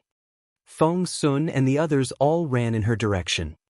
However, the master of the Firmament Palace, who was hiding behind the wall, narrowed her eyes. Jun Linyuan had fainted? Didn't that mean that Jun Linyuan was so weak now that she could do whatever she wanted to Feng Wu? The master of the Firmament Palace was over the moon. She would be so lucky if she could kill Jun Linyuan and Feng Wu now. She was about to charge out when she stopped. But what if Jun Linyuan was faking it? Feng Wu couldn't be more cunning. Chapter 39-33, Only You Can Do It Too. Feng Wu couldn't be more cunning. The head of the Firmament Palace hesitated. When she finally made up her mind to charge out and kill Feng Wu and Jun Linyuan with a great destruction spell, all of a sudden, a figure landed from above. The head of the Firmament Palace froze on the spot when he saw who it was. She didn't dare to activate the skill anymore. Instead, she turned around and ran off. The person who scared her off was none other than Patriarch Huyen himself. He looked around and frowned. Those who were close to Feng Wu didn't think much of it when they saw the arrival of Patriarch Huyen, but those who didn't know the relationship between Feng Wu and him were terrified. Especially the onlookers thousands of meters away. They all dropped to their knees and didn't dare to move. It was a sign of respect for the Patriarch. To them, Patriarch Huyen was the pillar of the Northern Yen Kingdom. He was even more prestigious than their king and couldn't be offended. Patriarch Huyen glanced at the crowd, and everyone dropped to their knees. Even Feng Sun dropped to his knees and lowered his head. It was obvious that Patriarch Huyen was displeased. The king was on his knees, so why should Feng Wu be standing? Feng Sun was secretly alarmed. He couldn't afford to be careless. He had only been able to stay in the tower because of Xiao Wu. Without Xiao Wu, he would be nothing in front of Patriarch Huyen. Feng Wu was the only one who wasn't intimidated. Feng Wu was so anxious that she almost called him sixth senior brother. However, recalling what her sixth senior brother had told her, Feng Wu decided not to address him that way. According to her sixth senior brother, there were powerful enemies lurking in the dark. At that thought, Feng Wu said to Patriarch Huyen, "Please help me." Luckily, only a handful of people were close enough, such as Feng Sun, the eldest prince, and the king of the Northern Yen Kingdom. Anyone else would have been astonished by Feng Wu's tone. Seeing the blood on Feng Wu's face, Patriarch Huyen grew anxious. Feng Wu said, "Please help us." Patriarch Huyen nodded and took Feng Wu back to the tower. Holding Jun Linyuan in her arms, Feng Wu took him back to her room as soon as she landed, leaving Patriarch Huyen behind. Patriarch Huyen was speechless. He was a little frustrated when he saw Feng Wu run off. Meanwhile, Feng Sun grabbed the eagle, who was about to fly away. "Brother! Eagle, please take me with you." The giant eagle didn't want to, but Feng Sun was hanging on its wing and wouldn't come off, for without the eagle, Feng Sun wouldn't be able to get in. The giant eagle stared at Feng Sun in resignation. "How am I supposed to fly when you're holding my wings? Hold my legs." The bird was a spiritual saint now. Feng Sun said, "Sure." In the tower, Feng Wu almost burst into tears when she cut open Jun Linyuan's black robe. His lean, fair body was covered with wounds, some old and some new. There were a few cuts so deep that she could see the bones. Feng Wu felt a lump in her throat. Taking a deep breath, she fought back her emotions and began to treat Jun Linyuan. However, internal injuries weren't as easy to treat as external ones. Chapter 39-34, Only You Can Do It, 3. Jun Linyuan still wouldn't wake up after 3 days. Feng Wu grew anxious and went to see Patriarch Huyen. Feng Wu knocked on the door. Patriarch Huyen was cultivating when he heard the knock on the door. He raised his chin proudly. Knock, knock, knock. There was another knock on the door. Patriarch Huyen deliberately kept a straight face and said in a low voice, "Enter." Feng Wu pushed the door open and walked in to find Patriarch Huyen cultivating with his legs crossed and his eyes closed, looking very haughty. Feng Wu didn't know what to say. She slowly walked up to him and sat down in front of him. However, the old man only cared about his own cultivation and ignored her. Feng Wu didn't know what she had done to offend her sixth senior brother, but she kept her gaze on him. The patriarch went on cultivating with his legs crossed. Feng Wu tugged at his sleeve. Patriarch Huyen didn't reply. Hence, Feng Wu moved closer and tugged at his sleeve again. Sixth senior brother? Sixth senior brother?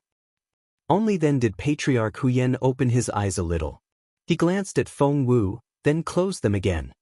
Feng Wu almost laughed. Why was her sixth senior brother so adorable? Sixth brother, please help me. Feng Wu wouldn't let him off the hook. She sat down next to him. Seeing that his eyes were closed, she tugged at his white beard. Cough, cough. The most capable man in northern Yen Kingdom finally opened his eyes. He glanced at Feng Wu and snorted. Feng Wu sighed in resignation. Sixth senior brother, what did I do? Did I upset you? The old man said, Of course you didn't. You did a great job. Listen to that. Of course, he was upset about something. Feng Wu couldn't for the life of her figure out what had upset him, so she had to take his arm. Please don't be mad. Please don't be mad at me. I'm so sad. Feng Wu gave him a, I'm pitiful, weak and helpless look. She knew how to do that. It just so happened that Patriarch Huyen hadn't been close to anyone in years, and he couldn't resist Feng Wu. His heart softened right away, and he mumbled grumpily. You don't need me any more now that you have a boyfriend. Feng Wu couldn't help but burst out laughing. The patriarch couldn't believe that she was laughing. Of course, I need you. You're my favorite senior brother. Feng Wu said without hesitation. He was the only senior brother she knew, so she didn't feel any pressure. Patriarch Huyen was thrilled. Back then, they had all raised their little junior sister together. All the senior brothers had teased the girl with all kinds of gifts, making her say that one of them was her favorite senior brother. The girl had been very stubborn and wouldn't say anything. But now, he was indeed the best senior brother to his junior sister. At the thought of how he had outshone all his senior brothers, Patriarch Huyen chuckled inwardly and was very pleased. Feng Wu knew that her words had worked. Let's go. Come with me. Jun Linyuan is so badly injured that you're the only one who can treat him. Feng Wu dragged her senior brother away. Chapter 39-35. Save him, 1. Patriarch Huyen liked Jun Linyuan a little better than before. After all, he was his junior sister's favorite senior brother, and he had won the bet. He followed Feng Wu to see Jun Linyuan. He's suffering from a severe internal injury, said Patriarch Huyen. Feng Wu looked at him and nodded. Yes, that's right. Of course, she knew that Jun Linyuan had suffered from an internal injury. She had wrapped up all his external wounds, but his internal injury. Feng Wu could sense that Jun Linyuan's soul felt like a candle that was going to extinguish. She was worried that once the flame was extinguished, he would. Patriarch Huyen frowned and said, That internal injury isn't easy to treat. Tugging at his sleeve, Feng Wu pleaded with her eyes. Patriarch Huyen frowned. Feng Wu knew what he was worried about. Her pills alone wouldn't be enough to treat Jun Linyuan's internal injury. A capable cultivator had to inject their spiritual essence into Jun Linyuan's dantian, and that person had to be very capable. Feng Wu looked expectantly at the patriarch with twinkling eyes. Patriarch Huyen hesitated. For he himself was stuck at the breakthrough threshold. Spiritual essence could be recovered after consumption, but Jun Linyuan was a teenager, and who knew how much he could absorb? Patriarch Huyen stroked his beard and murmured, The more talented he is, the more spiritual essence he can absorb. He glanced at Feng Wu. Feng Wu immediately put on a sympathetic look and nodded obsequiously. Seeing that his junior sister understood him so well, Patriarch Huyen felt much better. He mumbled again, It's not easy for me to accumulate spiritual essence. I'm about to make a breakthrough. He didn't want to give away so much of his spiritual essence. Feng Wu pouted and looked very pitiful. Seeing that the girl wanted to say something but didn't want to upset him, Patriarch Huyen felt sorry for her. He rubbed her head. Do you really want me to treat him? Feng Wu didn't know what to do either. Her senior brother was on the verge of a breakthrough, and Jun Linyuan's fate was hanging in the balance. Feng Wu began to waver. Gradually, she began to take Jun Linyuan's side. Sixth senior brother. The girl pursed her lips and stroked his beard. You've waited so long for this breakthrough. Of course, it's more important than anything else. As for Jun Linyuan, he can just...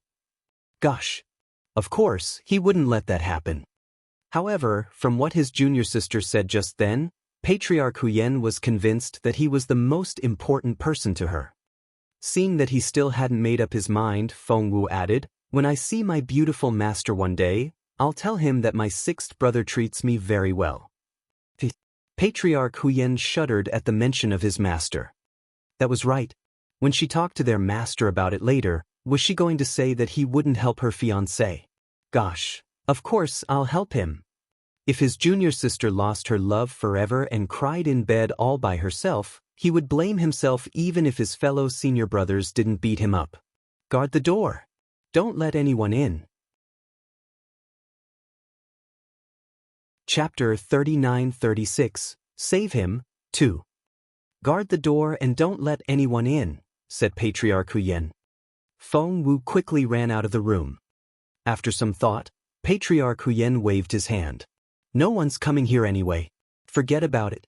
Fix this lousy sword. It's connected to him spiritually. If it's not fixed, I'm afraid his internal injury won't recover either. Feng Wu took the Sky Destroyer with both hands and carefully held it in her arms. The sword was indeed in tatters. The blade was covered with cracks, and the tip was broken. Feng Wu wanted to stay and see how Patriarch Huyen would treat Jun Linyuan, but he wouldn't let her. With a wave of his hand, he sent Feng Wu away. Feng Wu was worried, but with Patriarch Huyen here, Jun Linyuan should be all right. She let out a breath of relief and decided to repair the sword first. In Patriarch Huyen's refinery, Feng Wu stared at Sky Destroyer in a daze. The sword had been with Jun Linyuan for a very long time. Although Jun Linyuan had been making rapid progress, it was obvious that Sky Destroyer couldn't keep up with his cultivation level. Otherwise, it wouldn't have been damaged this time. Holding Sky Destroyer, Feng Wu racked her brain, trying to remember everything she knew about forging weapons. Her eyes lit up all of a sudden. She remembered that her master had told her to memorize the semi-divine weapon refinement manual. It would be great if she could forge Sky Destroyer into a semi-divine weapon and make it a growth-type one. But she needed some divine iron. Wait. Feng Wu looked around and saw that it was indeed the Patriarch's refinery. Not only was there divine iron, there were 3 chunks of them. Moreover, each of them had denser energy than the next. Feng Wu was conflicted. She ran out of the room, wanting to ask Patriarch Huyen, but the door was tightly shut and she had no idea what stage the treatment had reached. If she disturbed the Patriarch and Jun Linyuan, she would be in a lot of trouble. Feng Wu ran back to the refinery. Taking it without asking was stealing. Although it belonged to her 6th senior brother, she couldn't just take it. Do I have anything that my 6th senior brother needs? Ugh. Feng Wu smacked her head. Her 6th senior brother didn't seem to know the manual she had just recited. She would trade it with him. Feng Wu took out a pen and ink and started writing. She then sealed the sheets of paper in an envelope and put them under the divine iron. After that, she took the one with the highest concentration of energy and started repairing Sky Destroyer. Time went by. Feng Wu had lost track of time when she was forging Sky Destroyer. In the end, the sword was so fired up that it seemed to set the entire refinery on fire. Blood was needed. As the owner of Sky Destroyer, Jun Linyuan had the best blood. Feng Wu ran out again, but the door was still closed, and no one knew what was going on inside. Feng Wu was worried. Was something wrong? She wanted to push the door open, but it was sealed by the Patriarch, and she couldn't get in. The Sky Destroyer made a loud noise behind her. Feng Wu was worried sick. Forget it. Since she didn't have Jun Linyuan's blood, she would use hers for now. One was the divine dragon phoenix blood, and the other one was the true phoenix blood. That should be enough, right? Feng Wu thought to herself. However, when Feng Wu dripped her own blood on Sky Destroyer, the sword suddenly stopped moving as if someone had just smacked it. Even the flames on it seemed to have extinguished. Chapter 39-37, Jealous Teenager, 1. Feng Wu looked at the Sky Destroyer in surprise and wondered what was wrong with it. That was rather scary. Just then she heard a voice. Turning around, she saw that it was Patriarch Huyen. Hence, she waved at him. Come here. Right now, Patriarch Huyen didn't look too well. His face was drained of all color, his eyes were glassy, and he was stumbling as he walked. He almost tripped when he walked up to Feng Wu. Feng Wu steadied him. Sixth senior brother, you. Feng Wu felt sorry for him. Why had the old man gone through? Before she knew it, the first thing she said was, Sixth senior brother, did you come out of there? How's Jun Linyuan? I'll go check up on him. After that, Feng Wu was going to rush into the stone house. Patriarch Huyen infuriated. Didn't she say he was her favorite? Now that he was like this, she still only cared about her boyfriend. The patriarch grabbed Feng Wu's arm. Feng Wu turned around. Sixth senior brother? Patriarch Huyen sounded a little jealous when he said, Calm down. He's still absorbing the spiritual essence. What if you interrupt him and make him go berserk? Won't all my efforts go to waste? Frightened, Feng Wu didn't dare to go any closer, but she still looked at Patriarch Huyen in excitement. Senior brother, did you just say that Jun Linyuan had recovered? Is he all right now? Patriarch Huyen glanced at Feng Wu and didn't really want to talk to his junior sister. But the girl wouldn't leave him alone. Just tell me. Sixth senior brother, what's going on with Jun Linyuan? Gosh, I'm so worried. Patriarch Huyen mumbled enviously, Jun Linyuan, Jun Linyuan. All you ever say is Jun Linyuan. Feng Wu chuckled. Was he jealous? Her sixth senior brother looked like a little child now. However, her heart went out to Patriarch Huyen when she saw his silver hair and wrinkles on his smooth face. She then turned to her sixth senior brother with limpid eyes. Patriarch Huyen couldn't stand the look in his little sister's eyes. His little sister was the apple of his eye, and as her senior brother, he had to do whatever she wanted. It was only natural. Once he had made up his mind, he said, Don't worry. Your lover is doing great. Do you know what he's like? Feng Wu looked at him in confusion. Patriarch Huyen glanced at Feng Wu and said aggrievedly, He absorbs spiritual essence. Did you know that? He was really absorbing spiritual essence. I was only trying at first. I injected my spiritual essence into his body and was going to stimulate his dantian with it before taking my spiritual essence back. Do you know what happened in the end? His dantian was so vast that you couldn't see the bottom of it. When I injected my spiritual essence into it, it disappeared without a trace. Then, Feng Wu asked, Then what? Patriarch Huyen heaved a sigh. Then I just wouldn't accept it. You know, I'm one of the most capable cultivators on this continent, and apart from a few old people, I don't think anyone is my match. But Chapter 39-38, Jealous Teenager, 2. But Jun Linyuan is such a genius. I injected half of my spiritual essence, but he didn't respond. I felt that something wasn't right, so I stopped trying. And guess what? Feng Wu's eyes widened, and she acted as if she was shocked. What happened? Patriarch Huyen smacked the table in frustration.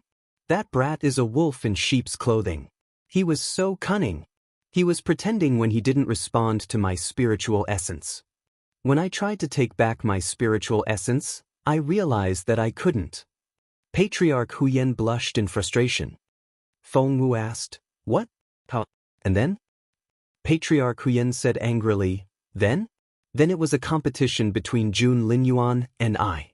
In the end, Feng Wu asked gingerly, So, sixth senior brother, did you lose in the end? Patriarch Huyen cared about his reputation in front of his junior sister. How could he give in? Of course not. We never lost a battle, said Patriarch Huyen aggressively. Feng Wu said, All right then. Patriarch Huyen was frustrated, but he had to admit it. But that Jun Linyuan guy is quite capable. I don't think he has lost either. Feng Wu looked curiously at him. Who won the competition then?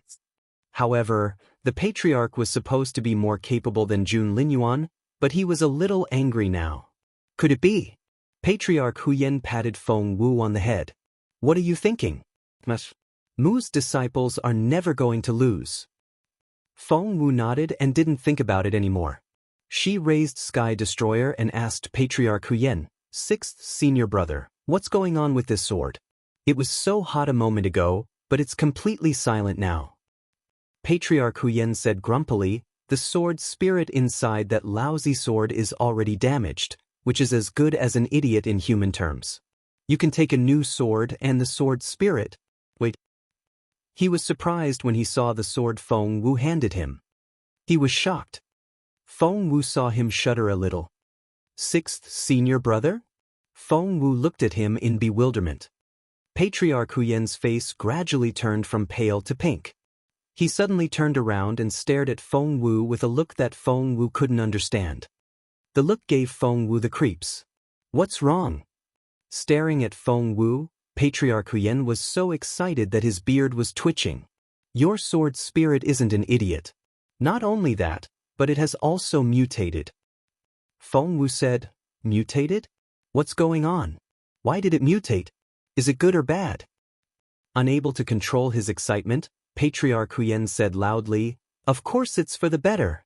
It's a divine weapon now. Do you know what that means? Feng Wu asked, a semi-divine weapon? Patriarch Huyen was so excited that he swore. Bullshit. Not a semi-divine weapon. It's going to become a divine one.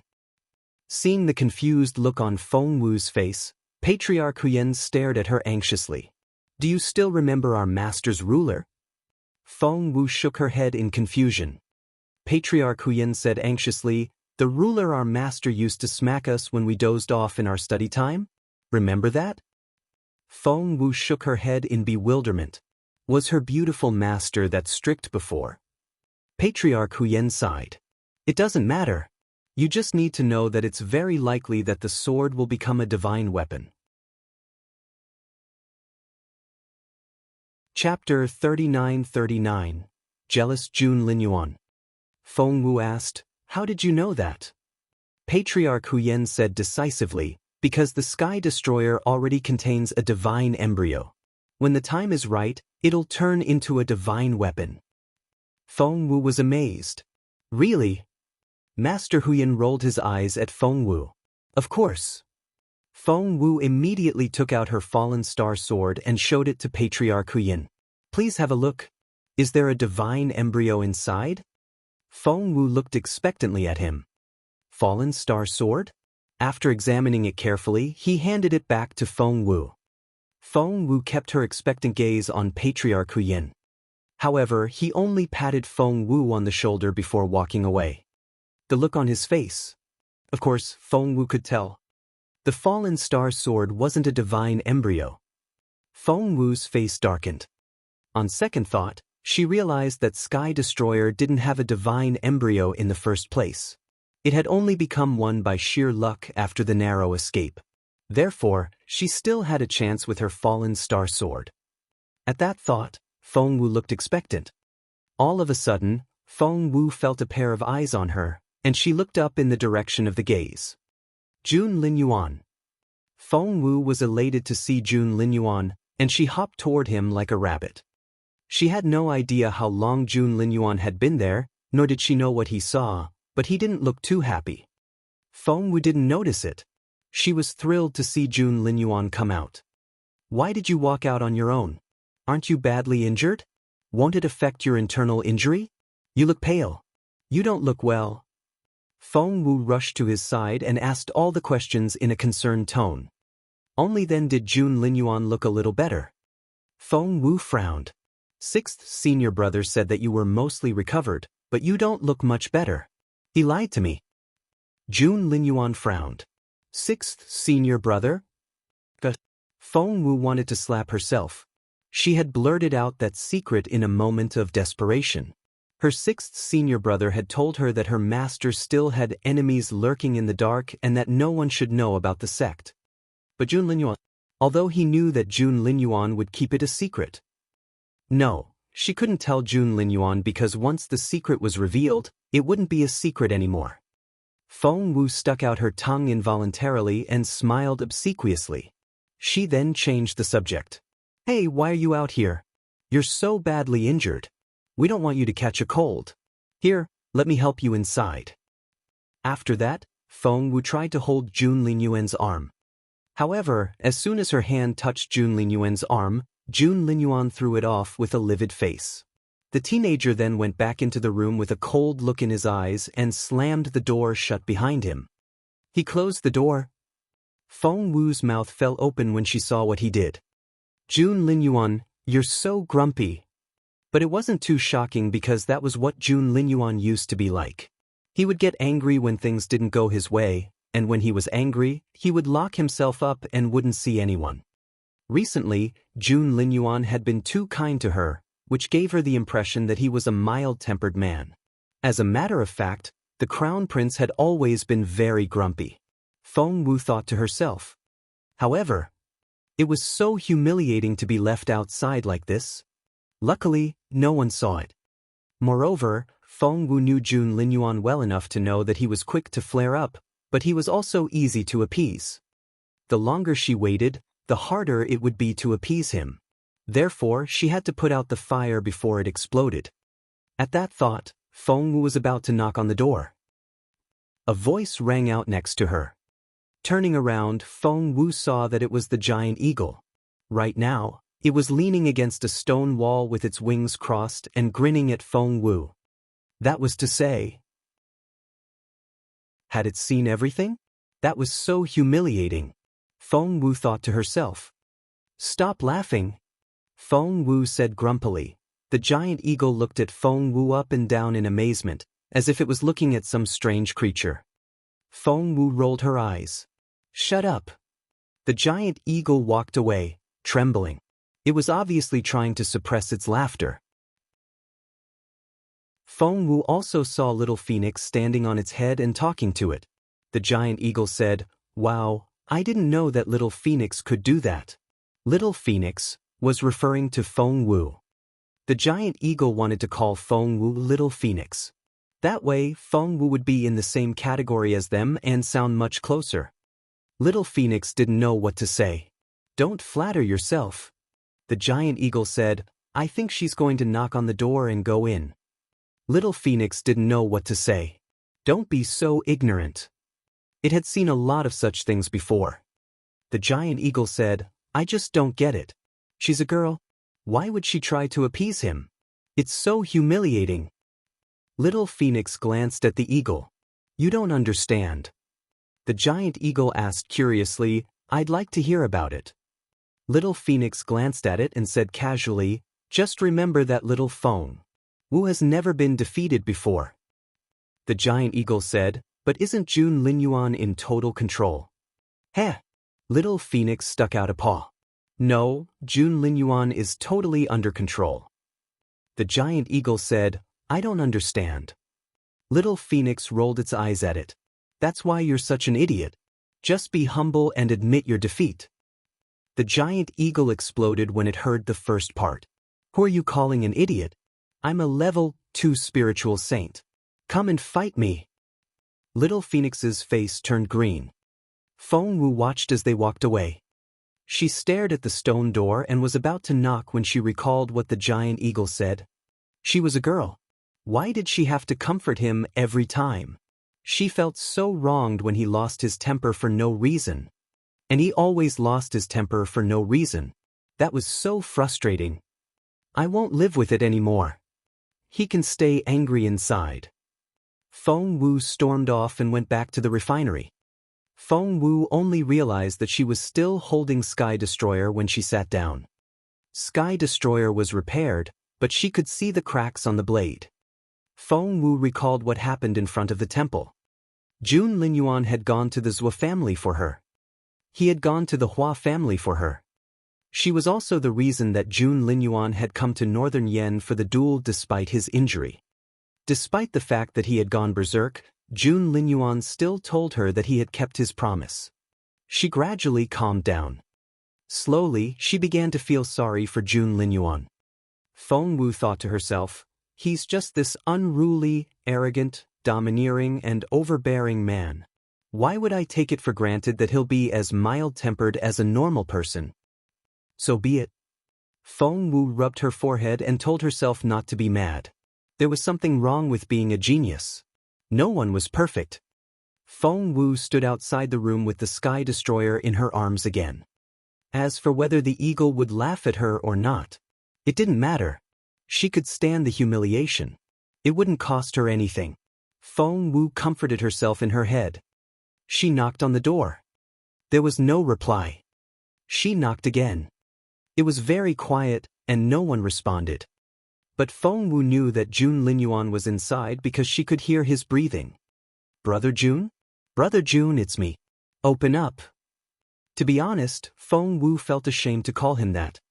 She looked around, fearing that the eagle would burst into laughter. Brother Jun, please open the door. The teenager inside blushed a little, wondering why she spoke in that way. He couldn't understand how the girl could be so shameless. The teenager opened the door with an expressionless face. He stared at Feng Wu with a stern look on his face. However, the petite girl had a bright smile on her face. Her smile was warm, and her voice was so soft that he thought he could taste honey in his mouth. Tugging at the teenager's sleeve, she smiled. Brother Jun, are you hungry? Are you in pain? Hungry. Pain. Was she trying to appease a 3-year-old? The teenager tried his best to keep his face emotionless. He was going to throw a dirty look at the girl and make her run away, for he felt so wronged. However, as soon as he said, I don't want to see, before he could finish, the girl ran into the room from under his armpit. Jun Linyuan didn't know what to say. Was his voice not cold enough? Jun Linyuan closed the door and stared at Feng Wu. By then, Feng Wu had sat down on a stone stool at the table. Resting her chin on her hand, she beckoned at him. Come here. Sit with me. Her smile reminded him of a warm spring day, and he couldn't resist. Although he still felt conflicted, he couldn't control his instinct to stay close to the warmth. But he was still angry. Feng Wu rose to her feet and hopped toward them like a bunny. It just so happened that she had 2 bunny ears on her pink cape today. The fluffy white fur looked as bright as her smile. You're still recovering and you can't stand there for too long. Sit down. Don't hurt yourself again. Sit down. Taking his hand, Feng Wu sat him down. Jun Linyuan remained unperturbed. He raised his chin and wouldn't look at the girl. The teenager had fair skin and was graceful and elegant. He looked like a noble young master who had come from a rich family, but in the blink of an eye, he could create mountains of corpses and seas of blood. Even the emperor of a powerful country blanched at his presence. Right now, he looked as awkward as a child. Feng Wu found it hilarious. However, she only dared to laugh inwardly and didn't dare to let it show, for she feared that the crown prince would run away in frustration. Why are you smiling? The teenager asked arrogantly. Luckily, Feng Wu was mild-tempered today. If she were more straightforward, she would have retorted right away, saying, It's none of your business. Feng Wu smiled at Jun Linyuan. I'm smiling because you're handsome. Gosh. Feng Wu only said it in passing, but the teenager's earlobes almost turned pink. I don't know what you're talking about. The teenager looked away. Feng Wu smiled and tugged at Jun Linyuan's sleeve. Well, we're not mad anymore, are we? I am mad. Feng Wu tugged at his sleeve. Brother Jun, please don't be mad at me. The teenager didn't look back, but he didn't say no either. Feng Wu knew that he had softened. She ran to Jun Linyuan's side, crouched down, and looked up with her limpid eyes. Brother Jun, don't be mad anymore. Please. She reminded him of an aggrieved kitten. The teenager couldn't stand it, and he couldn't keep his face straight anymore. Seeing this, Feng Wu knew that he was appeased, so she went on. Brother Jun, let me check your pulse. I need to know how you're doing, or I'll be worried. She tried to grab Jun Linyuan's wrist after that, and Jun Linyuan didn't push her away. He snorted inwardly. So, she cared about him. While Feng Wu closed her eyes and concentrated on checking Jun Linyuan's pulse, he kept his unblinking gaze on her beautiful profile in an almost greedy way. He looked out of the window as soon as she opened her eyes as if he couldn't be bothered to look at her. Feng Wu didn't notice that. After checking his pulse, Feng Wu let out a breath of relief. That's good. Feng Wu was relieved. It's not getting worse, but it's still quite serious because you've added more wounds to your old injury. It'll take you a long time to recover from them. Luckily, your life is no longer in danger. Jun Linyuan nodded coldly and still wouldn't give Feng Wu a smile. He was very proud. Feng Wu didn't seem to notice his cold face at all. She only took his hand and reminded him repeatedly, "I'm begging you. Don't use force for the next 3 months. Don't do it again. Remember?" The teenager feigned an aloof attitude and looked out of the window. Feng Wu pretended that she couldn't see it and smiled. "You're more important than anything else. Taking care of you is my top priority now. Don't worry. I'll be responsible for you to the end." The teenager nodded and stared at Feng Wu. Feng Wu said earnestly, "I'll take good care of you. I'll make your meals, wash your clothes, and serve you tea. I'll make sure that you're properly looked after." Chapter 3940, Precious. I promise you that you won't have to lift a finger. I'll take care of you when you're in danger, and I'll beat your enemy up when you're provoked. Anyway, just sit there and be the young master. I'll take care of everything for you. Jun Linyuan didn't know what to say. He looked away again. Feng Wu said, "Just leave your body to me." The crown prince was speechless. The girl was so explicit. However, Jun Linyuan was displeased at first, but when he saw how concerned the girl was, he was almost appeased. The girl suddenly smiled bitterly. There was a guilty look on her face, and her voice sounded lonely. "Actually, I'm not in the position to say that because you've been severely injured because of me.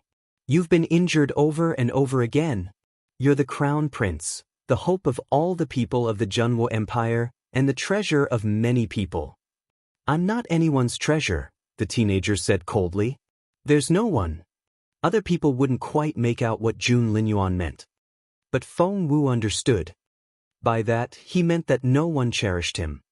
Feng Wu felt so sorry for him that she blurted out, "If no one cherishes you, what?" The teenager's bright eyes immediately fixed on Feng Wu. Feng Wu's head went blank and she immediately calmed down. What was she supposed to say? Feng Wu immediately corrected herself. "I don't think that's the right thing to say. Her Majesty will be the first to say no." Jun Linyuan looked disappointed and didn't know what to say. He smirked and stopped talking. Feng Wu cleared her throat and tried to change the subject. "Jun Linyuan, why were you so angry just then? You weren't happy to see me, were you?" Jun Linyuan said, "Yes, I'm not happy to see you." Feng Wu glared at Jun Linyuan, and Jun Linyuan stared back at her. 1 second, 2 seconds, 3 seconds, 10 seconds. Feng Wu couldn't help but burst out laughing. With that, the mood in the room changed. She couldn't stop laughing. Having been persuaded by Feng Wu, the teenager didn't have much anger left and had been pretending to be angry. After what Feng Wu said, he couldn't keep his face straight anymore. "Tell me, why were you angry? I care about you a lot. You were so badly injured that I couldn't save you from your internal injury. I had to beg Patriarch Huyen to save you. He also gave me the Sky Destroyer so that I could repair it. Otherwise, you won't be able to recover from your injury. After that, I went to the refinery and started repairing it. Do you think Sky Destroyer is that easy to repair? No, it's so difficult. To repair it, I stole 6. I mean, Patriarch Huyen's divine iron. I wonder if he'll kill me if he finds out," Feng Wu said aggrievedly. The more Jun Linyuan listened, the more he smiled. But when Feng Wu looked at him, he pursed his lips. Therefore, Feng Wu had no idea how happy the teenager was. "So, you do care about me after all?" The teenager thought proudly. "Little Feng Wu, you're still too young to understand what I mean. You're showing me concern and you're in love with... Ahem, I'll give you some pointers when I have time." The more he thought about it, the more pleased the crown prince was. He was so pleased that Feng Wu could see the smile on his face. "Jun Linyuan, you're smiling." Feng Wu was pleasantly surprised. Jun Linyuan glanced at her and denied it outright. "No." Feng Wu said, "Yes, you are. I saw it. Not only are you smiling but you're also very pleased with yourself. Tell me, what are you laughing at me for? Jun Linyuan said, You little fool. Feng Wu was furious. I care about you so much, but you're laughing at me in your head. I'm so mad. Jun Linyuan grunted in satisfaction, but he still had questions. What's your relationship with Patriarch Huyen? He cut to the chase and kept his gaze on Feng Wu, giving her no chance to run away. That's a good question, Feng Wu said earnestly. Jun Linyuan crossed his legs. You can run away and choose not to tell me. Feng Wu's eyes lit up. Really? The crown prince smiled at her. Feng Wu mumbled, I knew it. I knew it. Jun Linyuan, you're such a tyrant. The tyrant looked at her in satisfaction. Feng Wu racked her brain. First of all, she had let it slip when she called Patriarch Huyen sixth senior brother, so she couldn't keep it a secret anymore. If she told Jun Linyuan the truth. If she didn't tell Jun Linyuan the truth. Feng Wu turned around and looked at Jun Linyuan in silence. Right now, he was also looking at Feng Wu with a serious look on his face that she had never seen before. Feng Wu sighed and said in the end, If you really want to know, I can tell you, but it's the biggest secret of my life. Once you know it, you'll be mine, Jun Linyuan coughed. Feng Wu said, I mean that once you know the secret, you're on my side. Got it? Jun Linyuan nodded and sounded impatient. All right. But he kept repeating Feng Wu's words in his head. Feng Wu said in a serious tone, Listen carefully. I'm a genius teenage girl and an influential figure. You heard me right. Patriarch Huyen is my sixth senior brother. She was right. Jun Linyuan frowned a little. Sixth senior brother? Feng Wu gloated. Yes. Asked, how many more senior brothers are there? Feng Wu said, 5, obviously. Jun Linyuan asked, What's the point of having so many senior brothers? Is there no senior sister? Feng Wu chuckled. I've asked him the same question. He said that there were no senior sisters, but only senior brothers, and they were all very capable. By the way, do you know who my third senior brother is? Jun Linyuan asked, Who? Feng Wu chuckled like a little mouse. It's Chu Tianxiao. Jun Linyuan was genuinely surprised. Patriarch Huyen and Chu Tianxiao were both influential figures on this continent since ancient times. Although Jun Linyuan was very capable now, he could only defeat a few intermediate spiritual saints. At his current level, he wasn't strong enough to fight off someone like Patriarch Huyen. Jun Linyuan said, Your master is Mu. Feng Wu nodded. Jun Linyuan stared at Feng Wu.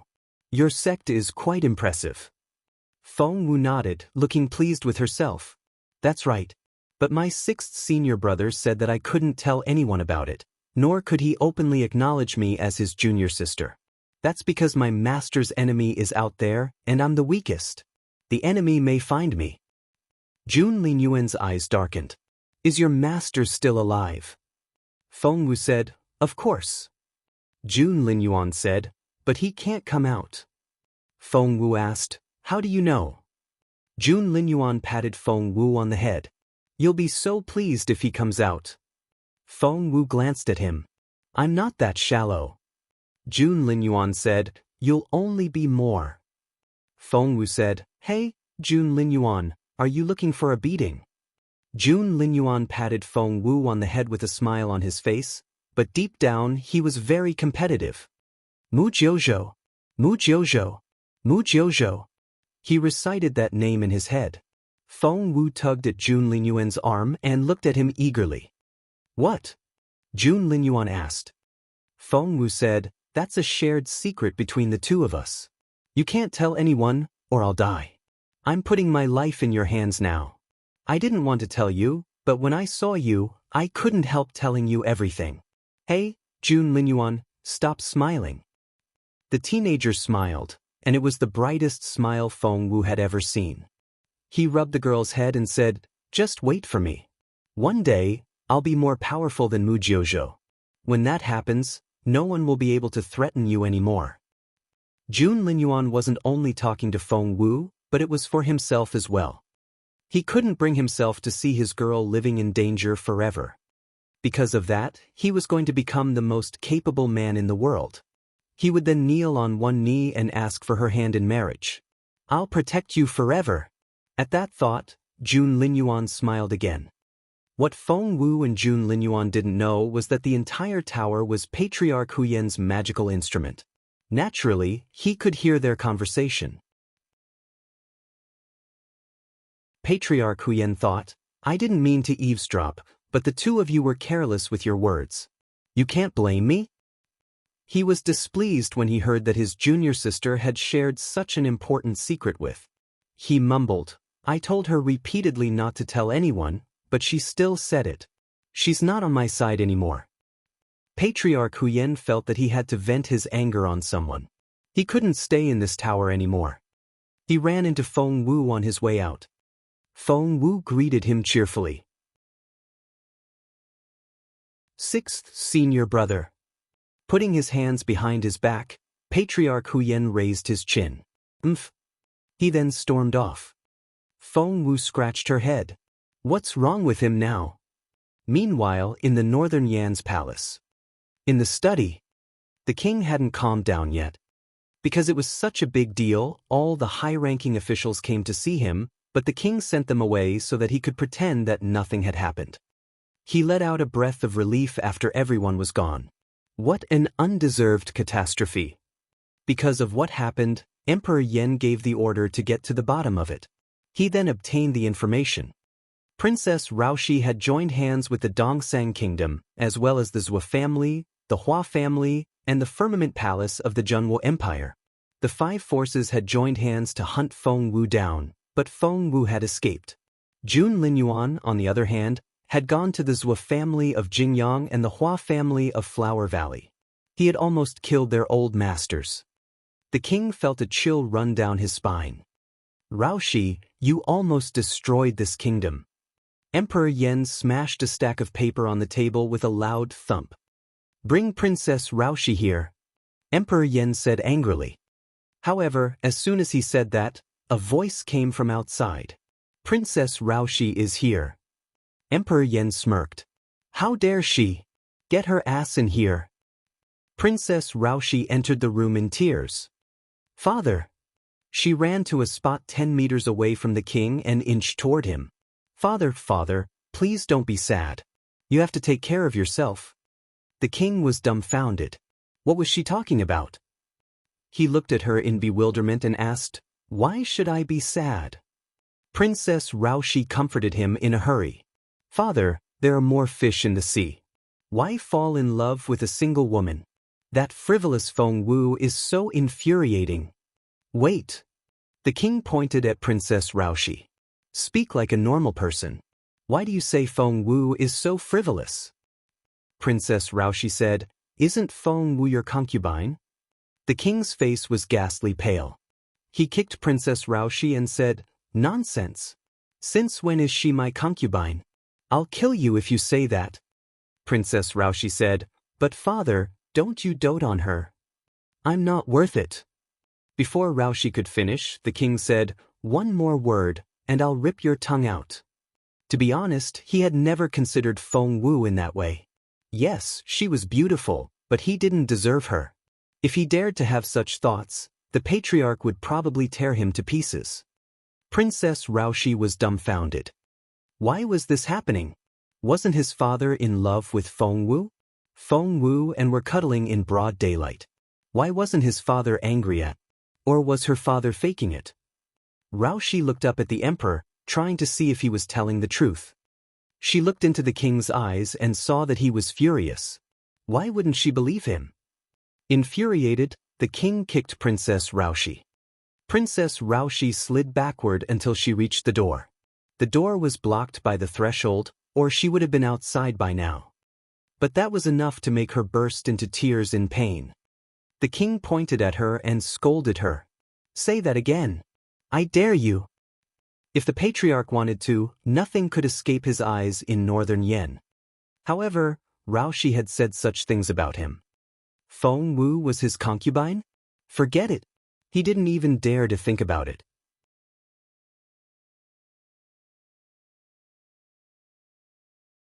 Chapter 3941, Father's Mind.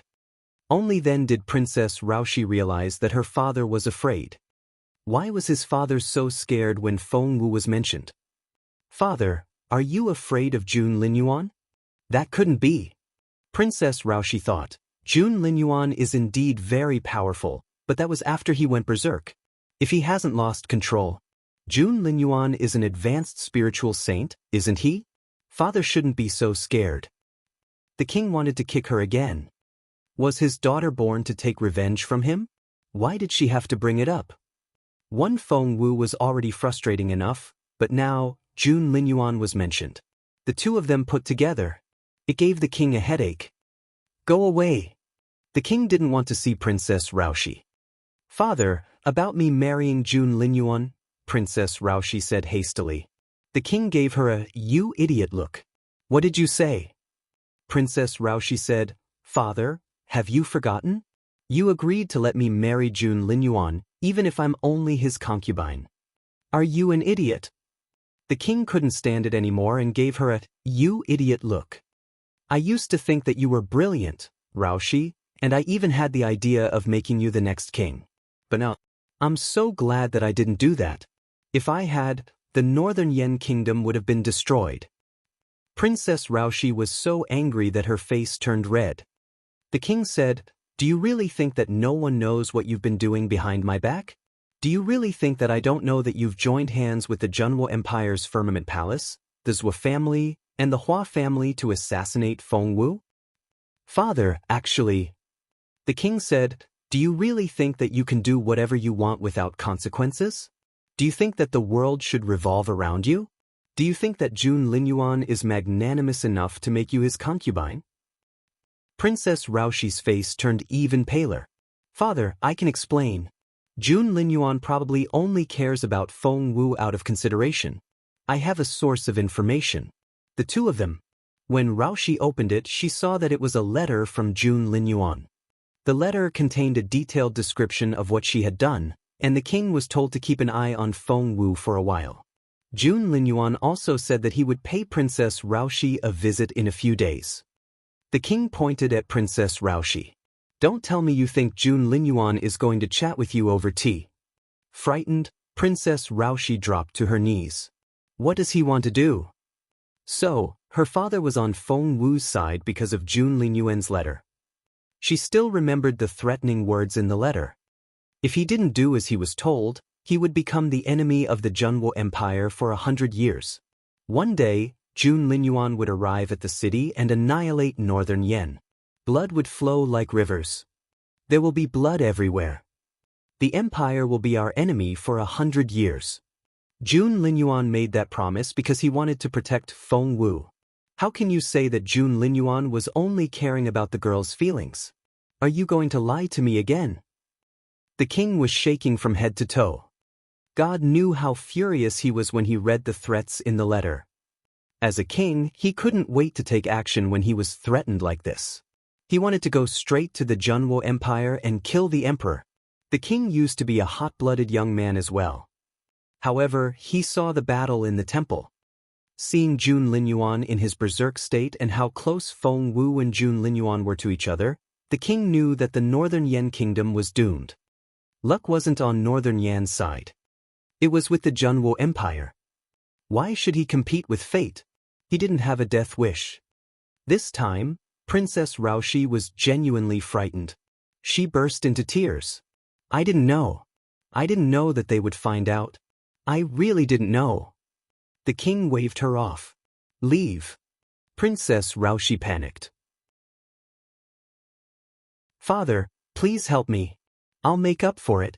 Even if I can't marry Jun Linyuan, there's still Feng Sun. I'm willing to marry Feng Sun. The king took a deep breath. Marry Feng Sun. Princess Raoshi nodded. The king had to take a deep breath to fight back his rage. Marry Feng Nun? I don't know if you'll survive Jun Linyuan's rage yet. I don't you will. The king remembered that Feng Wu had said before that she didn't like Jun Linyuan and that they weren't a couple. He hoped that was the case. He hoped that God would give Northern Yen a chance. Lock Princess Raoshi up. The king waved his hand. "I'll deal with her later." No matter how hard Princess Raoshi cried, the king didn't give in this time. He only cared about the kingdom. With his hands behind his back, Patriarch Huyen walked along the main street. Patriarch Huyen was usually either in the tower or in seclusion, and only a handful of people from the royal family had ever seen him. Therefore, no one recognized him when he walked on the street with his hands behind his back. Patriarch Huyen went to the stingy shop. The old man almost tripped when he saw the patriarch. After that, he became even more obsequious and cautious.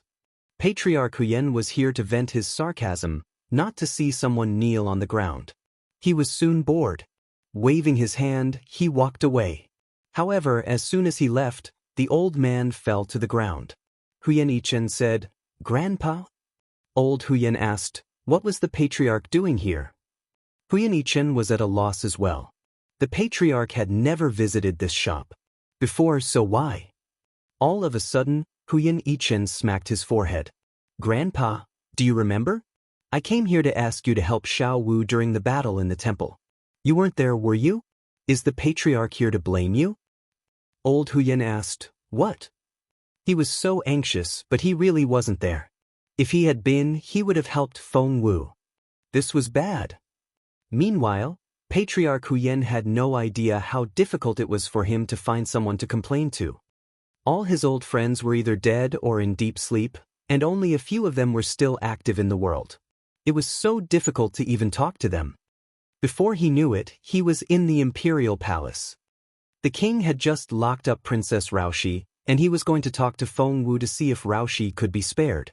If it was up to Jun Linyuan, Raoshi would be dead. He was still thinking about it when a figure dressed in gray walked into the imperial palace. The king felt a chill run down his spine and turned his head involuntarily. "Patriarch!" The king cried out and blanched. The patriarch thought, "Look at how scared he is. How am I supposed to chat to him?" Now that he was in the mood, he wanted to live like a normal person, but it was so difficult. "What are you doing here? Please take a seat." After all, the king was much more level-headed than the others. When he saw the patriarch, he only shuddered a little at first but was soon back to normal, albeit a little more respectful than usual.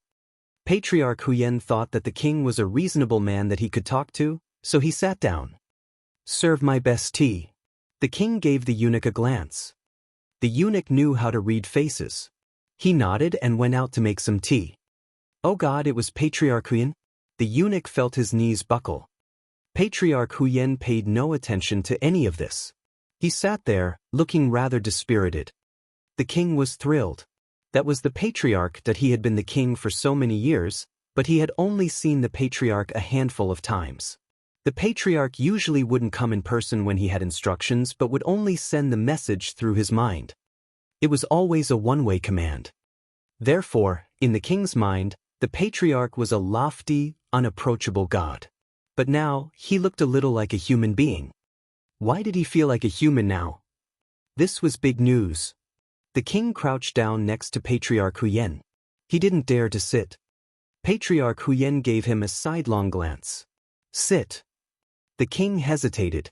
He didn't think he was qualified to sit. Patriarch Huyen rolled his eyes at him. If the king wasn't going to sit down, was he going to raise his head like this the entire time? Seeing that the patriarch was displeased, the king sat down without hesitation. However, he only dared to sit at the edge of the chair. At that moment, he finally knew how the officials felt around him. He was so nervous. However, the idea of having only one patriarch as their patron immediately appeased the king. Patriarch Huyen had no idea that his presence was giving the king so much pressure. Right now, the chief eunuch was bringing him some tea, and he was stirring the tea in the cup. The king panicked a little. The patriarch had shown up out of the blue and was going to have a nice chat with him. Was the patriarch going to remove him from the throne? The more he thought about it, the more flustered he became. He and his senior eunuch exchanged looks and both saw panic in each other's eyes. Just then, Patriarch Huyen finally sighed. The king was dumbfounded. "Speak." "No, please don't say anything." I don't want to know. He was still fidgeting when Patriarch Huyen asked, "What do you think of that boy from the Jun family?" The boy from the Jun family. Who was that? Jun Linyuan? The king stammered. Patriarch Huyen threw a dirty look at him. How scary. The king's stomach lurched as he racked his brain. Why did the patriarch suddenly ask about Jun Linyuan? What did he think of Jun Linyuan? The patriarch was from the northern Yen kingdom, and Jun Linyuan was from the Junwo Empire. The patriarch might not be happy to have such a genius, because it meant that the northern Yen kingdom would have a great threat in the future.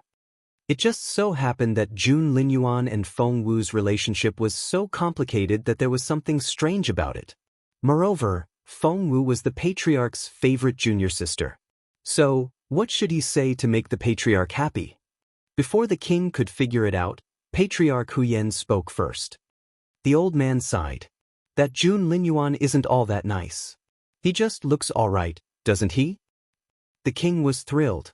The patriarch didn't like Jun Linyuan at all. That was great. The king nodded immediately. That's right. He's not all that good-looking. Patriarch Huyen rubbed his chin and said, I don't think his cultivation level is very high either. About that? The king said, that's right. Her cultivation level is mediocre.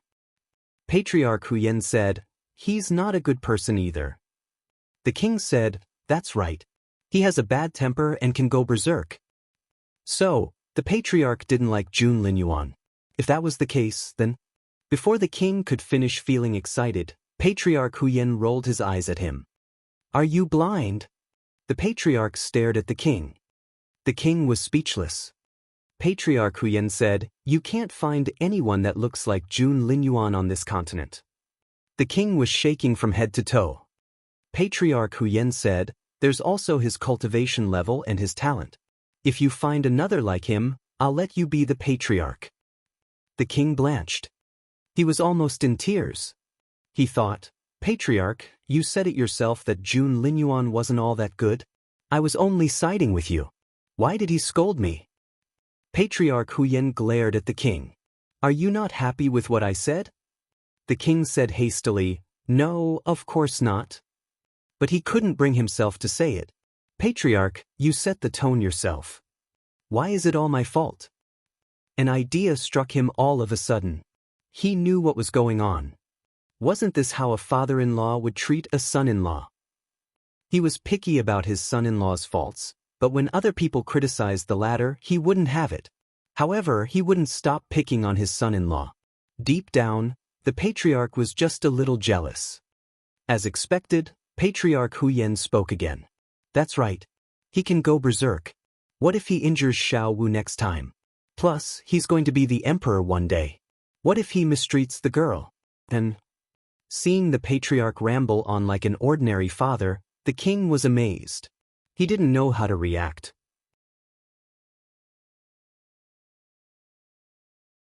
Chapter 3942. Back in northern border city. Say something. Patriarch Huyen glared at the king. The king said, what? Right. Jun Linyu. Well, looks like a nice guy to me. Before he could finish, the old man rolled his eyes at him. Well, he's not that great. I think he's just all right. Maybe there's someone better. Before he could finish, the old master glared at him again. The old man was so fierce that he looked like he was going to eat the king alive. The problem was that he really was capable of doing that. One slap from him, and the entire northern Yen would collapse. Forget it. You won't understand. Patriarch Huyen pursed his lips in distaste. He rose to his feet, put his hands behind his back, and was ready to leave. However, he stopped after a few steps and glanced at the king. The king immediately followed him and smiled obsequiously. Patriarch Huyen snorted. You won't find anyone as good-looking or talented as that brat in the previous or next century. The king said, yes, of course. Patriarch Huyen said, don't be jealous. Your daughter isn't good enough. Don't even think about it. Judging by his tone, he was pleased. The king felt he had been hit on the most painful spot. He was sure that the old master must have heard the conversation between him and Raoshi. Raoshi was doomed. As expected, Patriarch Huyen smirked. Assassinate my girl? How bold. The king didn't dare to say a word. Patriarch Huyen said, no one will touch that kid. What a threat. Both Feng Wu and Jun Linyuan were ready to go back to the Junwo Empire. When Feng Wu told Patriarch Huyen, the old man was displeased. Feng Wu tugged at Patriarch Huyen's sleeve and tried to talk him out of it, but the old man still looked displeased. Feng Wii said, with your cultivation level if Fawn miss me, Fawn can go to the Junwo Empire at any moment. It's as far away as your backyard. Patriarch Huyen realized that was indeed the case. If that brat picks on you again, just send me a letter. Patriarch Huyen said to Feng Wu as he cast a stern look at the person who had taken his junior sister. Feng Wu said, yes, of course. No one would dare to pick on me. As for Jun Linyuan, oh my, sixth senior brother, you make it sound like he's mine. Patriarch Huyen said, I wish he wasn't. Feng Wu cleared her throat uneasily. Fine. Now off you go. You're the only one that worries me. The old man waved at Feng Wu and was about to go back into the house. Sixth senior brother. Feng Wu ran up to him and whispered something in his ear. Patriarch Huyen's eyes lit up. Really? Feng Wu said, yes. I was going to write you a copy, but I thought you would like Master's original copy better, so I put it there for you. Patriarch Huyen quickly went back to his room, forgetting all about his junior sister. Feng Wu and Jun Linyuan got into the carriage. Xian Yi had transported this carriage all the way here, and it was the one Feng Wu and the others had set out in. It wasn't as bumpy as other carriages. Jun Linyuan had yet to recover from his internal injury and needed to recuperate. Hence, this shock-absorbing luxurious carriage was what he needed the most. Feng Wu had planned to ride a horse and leave Jun Linyuan alone in the carriage. But Jun Linyuan always had a way to make Feng Wu go into the carriage willingly. Feng Wu walked in to find Jun Linyuan staring at her curiously. She asked, why are you so curious? The crown prince looked down at his book and said proudly, I'm not. Feng Wu chuckled. Jun Linyuan had begun to show curiosity. He looked more and more like a human being than a god. Leaning against the wall of the carriage, Feng Wu put a cushion behind her back and found the most comfortable position. She then said, didn't I repair the sword for you earlier? That's why I took my sixth senior brother's divine iron. But I couldn't take it for free. I need to give him something in return. I remembered a piece of Master's manual, so I gave it to my sixth senior brother. He missed Master so much that he was almost in tears. This manual was written by Master himself and used to enlighten me. I thought I could give it to my sixth senior brother. Jun Linyuan nodded and said proudly, you don't have to explain. Feng Wu clicked her tongue inwardly. Don't you have to explain? Won't you keep throwing tantrums? Feng Wu had found out how petty Jun Linyuan was. He would give her attitude if he didn't get what he wanted, but he would pretend that he didn't want to hear it when he was pleased. He was so arrogant. Feng Wu nodded. I won't explain to you in the future, then. Jun Linyuan didn't say anything. Angry, he looked down at his book. Seeing the frown on his face, Feng Wu couldn't help but laugh. Jun Linyuan, are you a little child? Jun Linyuan only glared at Feng Wu without saying a word. Feng Wu laughed even louder.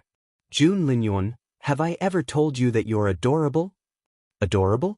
The crown prince, who had always wanted to be a father figure, glanced at Feng Wu, and his earlobes turned pink. However, he made some mental notes. First of all, Mu Jiuzhou wasn't dead. Secondly, Mu Jiuzhou was still active 10 years ago. Thirdly, Mu Jiuzhou was very important to Feng Wu. At the thought of the third point, he looked a little displeased again.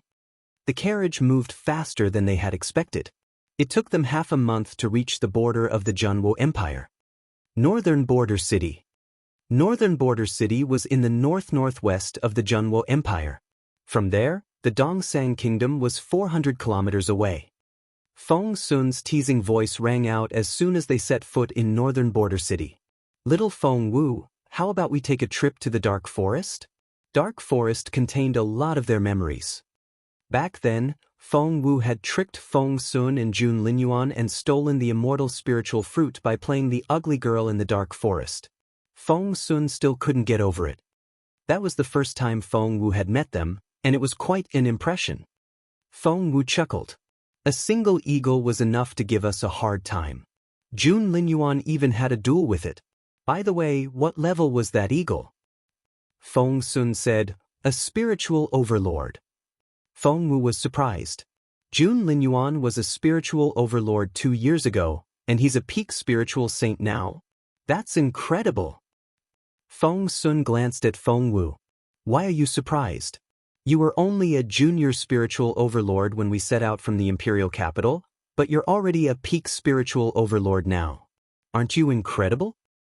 Xian Yi held his sword between his crossed arms and sighed inwardly. He had been cultivating in seclusion recently and had made some amazing progress. He had thought, comparing himself with these people was so cruel. Shall we stay here tonight? Feng Sun suggested. We've been traveling for 3 days in a row. If I don't sleep in a solid bed now, I won't be able to hold on much longer. It had been over a year since Feng Wu left northern border city, and she was ready to walk around.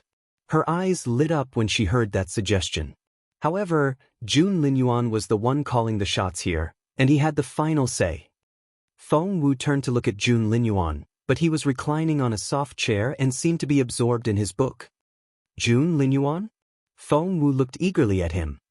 Jun Linyuan didn't even look at her. Brother Jun. Feng Wu gave him a pleading look. Ahem. Feng Sun almost burst into laughter when he heard the conversation from outside. Little Feng Wu was behaving like a kitten that had its paws tucked away. Feng Wu wanted to smack Feng Sun for ruining the mood. Jun Linyuan darted a haughty look at Feng Wu. Do you really want to stay the night? Feng Wu said, yes. Feng Wu had thought that Jun Linyuan would say yes, but he only glanced at her and shook his head. Shaking his head? That wouldn't do. Pursing her lips, Feng Wu looked as pitiful as a puppy and wouldn't look at anyone. All of a sudden, a hand tugged at her braid. Tss. Feng Wu winced at the pain and looked up. However, Jun Linyuan spoke first. Off the carriage. That was all he said. The girl's eyes lit up. You said so yourself. As a matter of fact, Feng Wu knew that Jun Linyuan had been giving the order to hurry back to the Junwo Empire. He had to have a reason.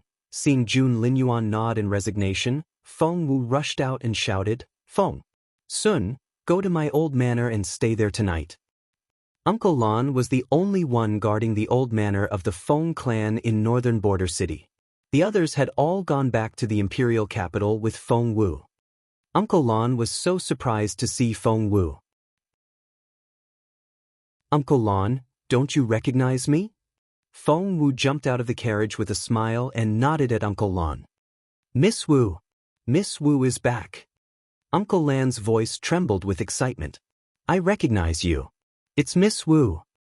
Feng Wu was about to run back to her old house when she heard someone coughing in the carriage. She had almost forgotten about Jun Linyuan. Feng Wu ran back in a hurry, pressed the button, and a clean petal extended out of the carriage. Uncle Lan then saw Miss Wu get into the carriage. Soon she let a man out. She carefully helped a teenager out of the carriage and quietly led him into the courtyard. Wasn't it improper for men and women to touch each other? Moreover, why did Miss Wu look like a maid? Uncle Lan was perplexed. Wait, isn't it? Uncle Lan cried out in surprise. That was right. His Royal Highness and young Lord Feng visited the Feng Manor over a year ago, and Uncle Lan was the one guarding the door. That was why he remembered it clearly. Uncle Lan was a little confused. He remembered that Miss Wu didn't know the Crown Prince well back then, but now, she seemed to be very close to him. Was the Feng clan getting lucky? Uncle Lan was thrilled. Feng Wu helped Jun Linyuan to his feet and asked, Are you going to be all right? Will it affect your injury? Do you need Feng Sun to carry you? Feng Wu was genuinely worried, for Jun Linyuan's internal injury was too severe. Anyone else would have been dead by now. That's right, Boss Jun. How about I carry you on my back? Feng Sun said hastily. However, Boss June only gave him a stern look. His handsome face darkened, and his eyes glinted. Feng Sun cringed. What did he do? He was only concerned about Boss June. Xian Yi rolled his eyes at him. Even Xian Yi was like that. Just then they heard a voice. Hey! How dare a mere giant flaming cloud eagle show up in front of me? Get down! Giant flaming cloud eagle? What a familiar name. Feng Wu and the others looked up to find a giant eagle soaring in the sky. Giant flaming cloud eagle spread out its wings, casting a shadow over the ground. The person chasing the eagle turned out to be a familiar face as well. Yuminji? It's him? Feng Sun was amazed. What a coincidence! Feng Wu watched in amazement as giant flaming cloud eagle flew across the sky with Yuminji hot on its heels. Feng Sun reminded her. Xiao Wu, that eagle. That giant flaming cloud eagle. Don't you remember? It flew up with you in its beak. Feng Sun tugged at Feng Wu in excitement. Feng Wu's face darkened. Why did he bring up such an embarrassing thing? Feng Sun didn't know how to read faces. Seeing that Feng Wu wouldn't talk to him, he raised a hand in Yuminji's direction. Hey, Yuminji, can you do it? You can't even take down a lousy eagle? Yuminji and giant flaming cloud eagle were flying around in the sky above northern border city, making everyone tremble in fear. Many people heard what Feng Sun said. So did Yuminji and giant flaming cloud eagle. They both looked in Feng Sun's direction. No one knew what Yuminji saw, but giant flaming cloud eagle spotted Feng Wu right away. Oh God! It was her. Giant flaming cloud eagle recalled what happened over a year ago when it held the girl in its beak, but the girl got away. Later, it hid in a corner and realized that the girl was very familiar with the teenager chasing after it. Moreover, the teenager was fawning on the girl. Hostage. The eagle had to take Feng Wu hostage. Giant flaming cloud eagle grinned in satisfaction. The next second, it was already charging at Feng Wu. Wait. Giant flaming cloud eagle saw a person standing next to Feng Wu. Holy crap! It was none other than the powerful teenager with the black sword. The eagle was so frightened that it almost turned around and ran, but it soon realized that the teenager with the black sword wasn't on the same team as the unlucky girl. Back then, when it had threatened the unlucky girl, he didn't care at all and had even told it to kill her. So, he wouldn't do anything about it, would he? Seeing that the eagle was about to reach Feng Wu, Yuminji shouted anxiously, Xiao Wu, dodge. However, to Yuminji's surprise, Feng Wu's eyes twinkled as she stared at the eagle. It was never too late to take revenge. Out of everyone, the eagle just had to pick her. Giant flaming cloud eagle, what am I supposed to do to you?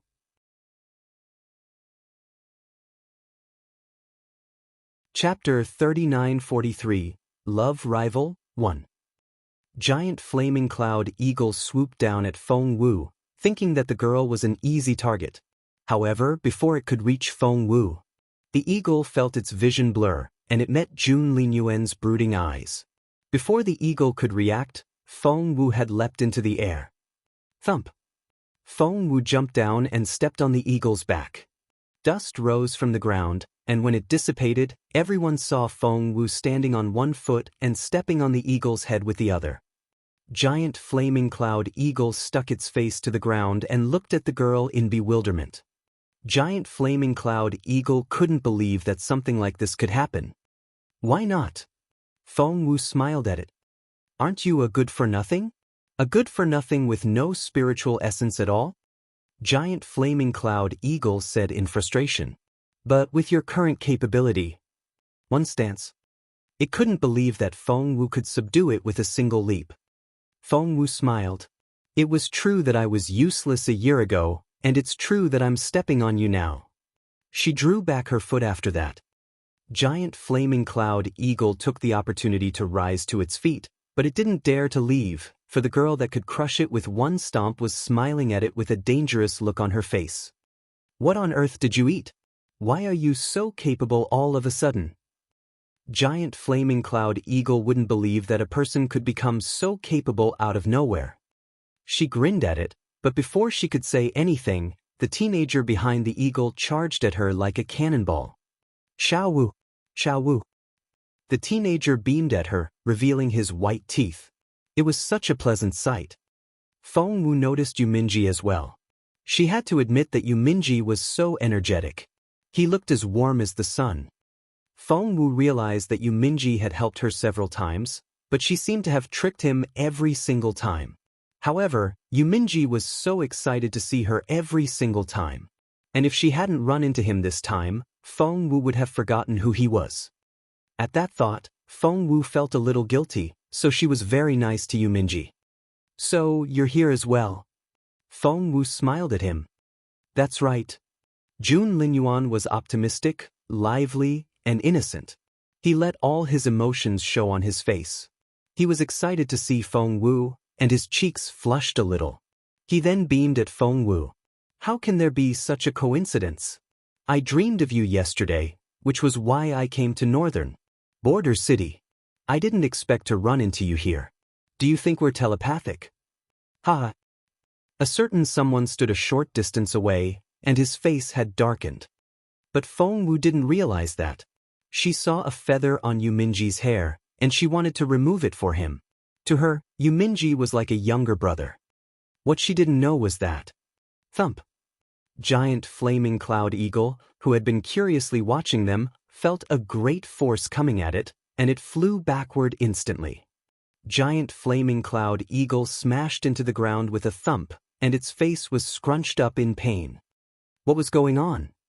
It was just curious. Who hit it?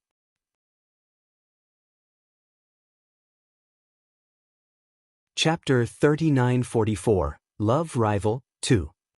The giant flaming cloud eagle's voice startled Feng Wu. Feng Wu gave giant flaming cloud eagle a strange look. Just then Feng Sun cried out, Boss Jun, are you all right? Feng Sun rushed over and steadied Jun Linyuan. Jun Linyuan. Yuminji then turned to look at Jun Linyuan. He had been staring at Feng Wu and hadn't noticed that Jun Linyuan was here as well. Yuminji had been on guard since he set his eyes on Jun Linyuan. His face was taut, and he stared at Jun Linyuan nervously with his sword in his right hand. He looked like he was going to draw out his sword at the slightest disagreement. Meanwhile, Feng Wu ran toward Jun Linyuan as soon as Feng Sun shouted. She saw that Jun Linyuan had thrown off Feng Sun's hand and stumbled. Feng Wu immediately took Jun Linyuan's other hand and asked nervously, What's wrong? Are you in pain again? Where's the wound this time? On your stomach, shoulder, or heart? Haven't I told you already? Don't move around. Why don't you care about yourself? Feng Wu ran her fingers through all the wounds she had just mentioned. She let out a breath of relief and said, Luckily, it's not too serious. I was so scared. While Feng Wu was examining Jun Linyuan, the crown prince gave Yuminji a provoking look, which infuriated the latter. Injured? How could someone like Jun Linyuan be injured and look like he couldn't stand still?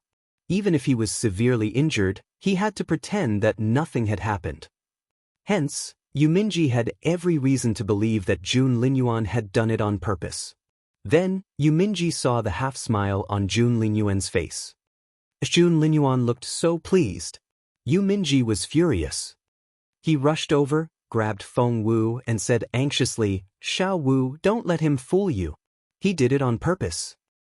Feng Wu threw a dirty look at Yuminji. That's bullshit. He really is injured. Yuminji stared at Feng Wu in disbelief. Hadn't Xiao Wu always been on his side and boycotted Jun Linyuan with him? How could she?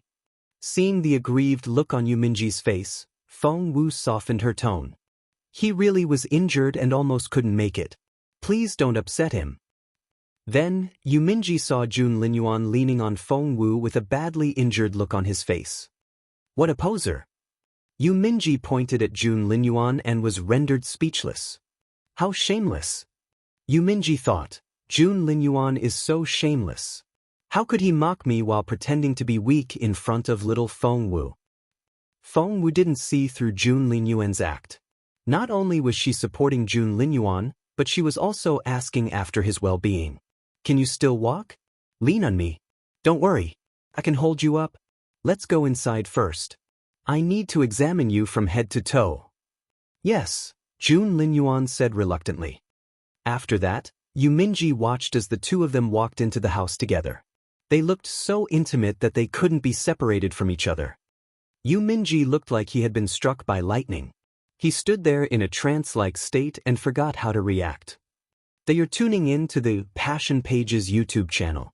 We're so grateful for your support, and don't forget to subscribe to join us on this incredible journey through captivating stories. Your generosity through donations truly makes a world of difference, as it's the primary source of revenue that allows me to expand and enhance this channel for you. Thank you from the bottom of my heart for being a part of this adventure.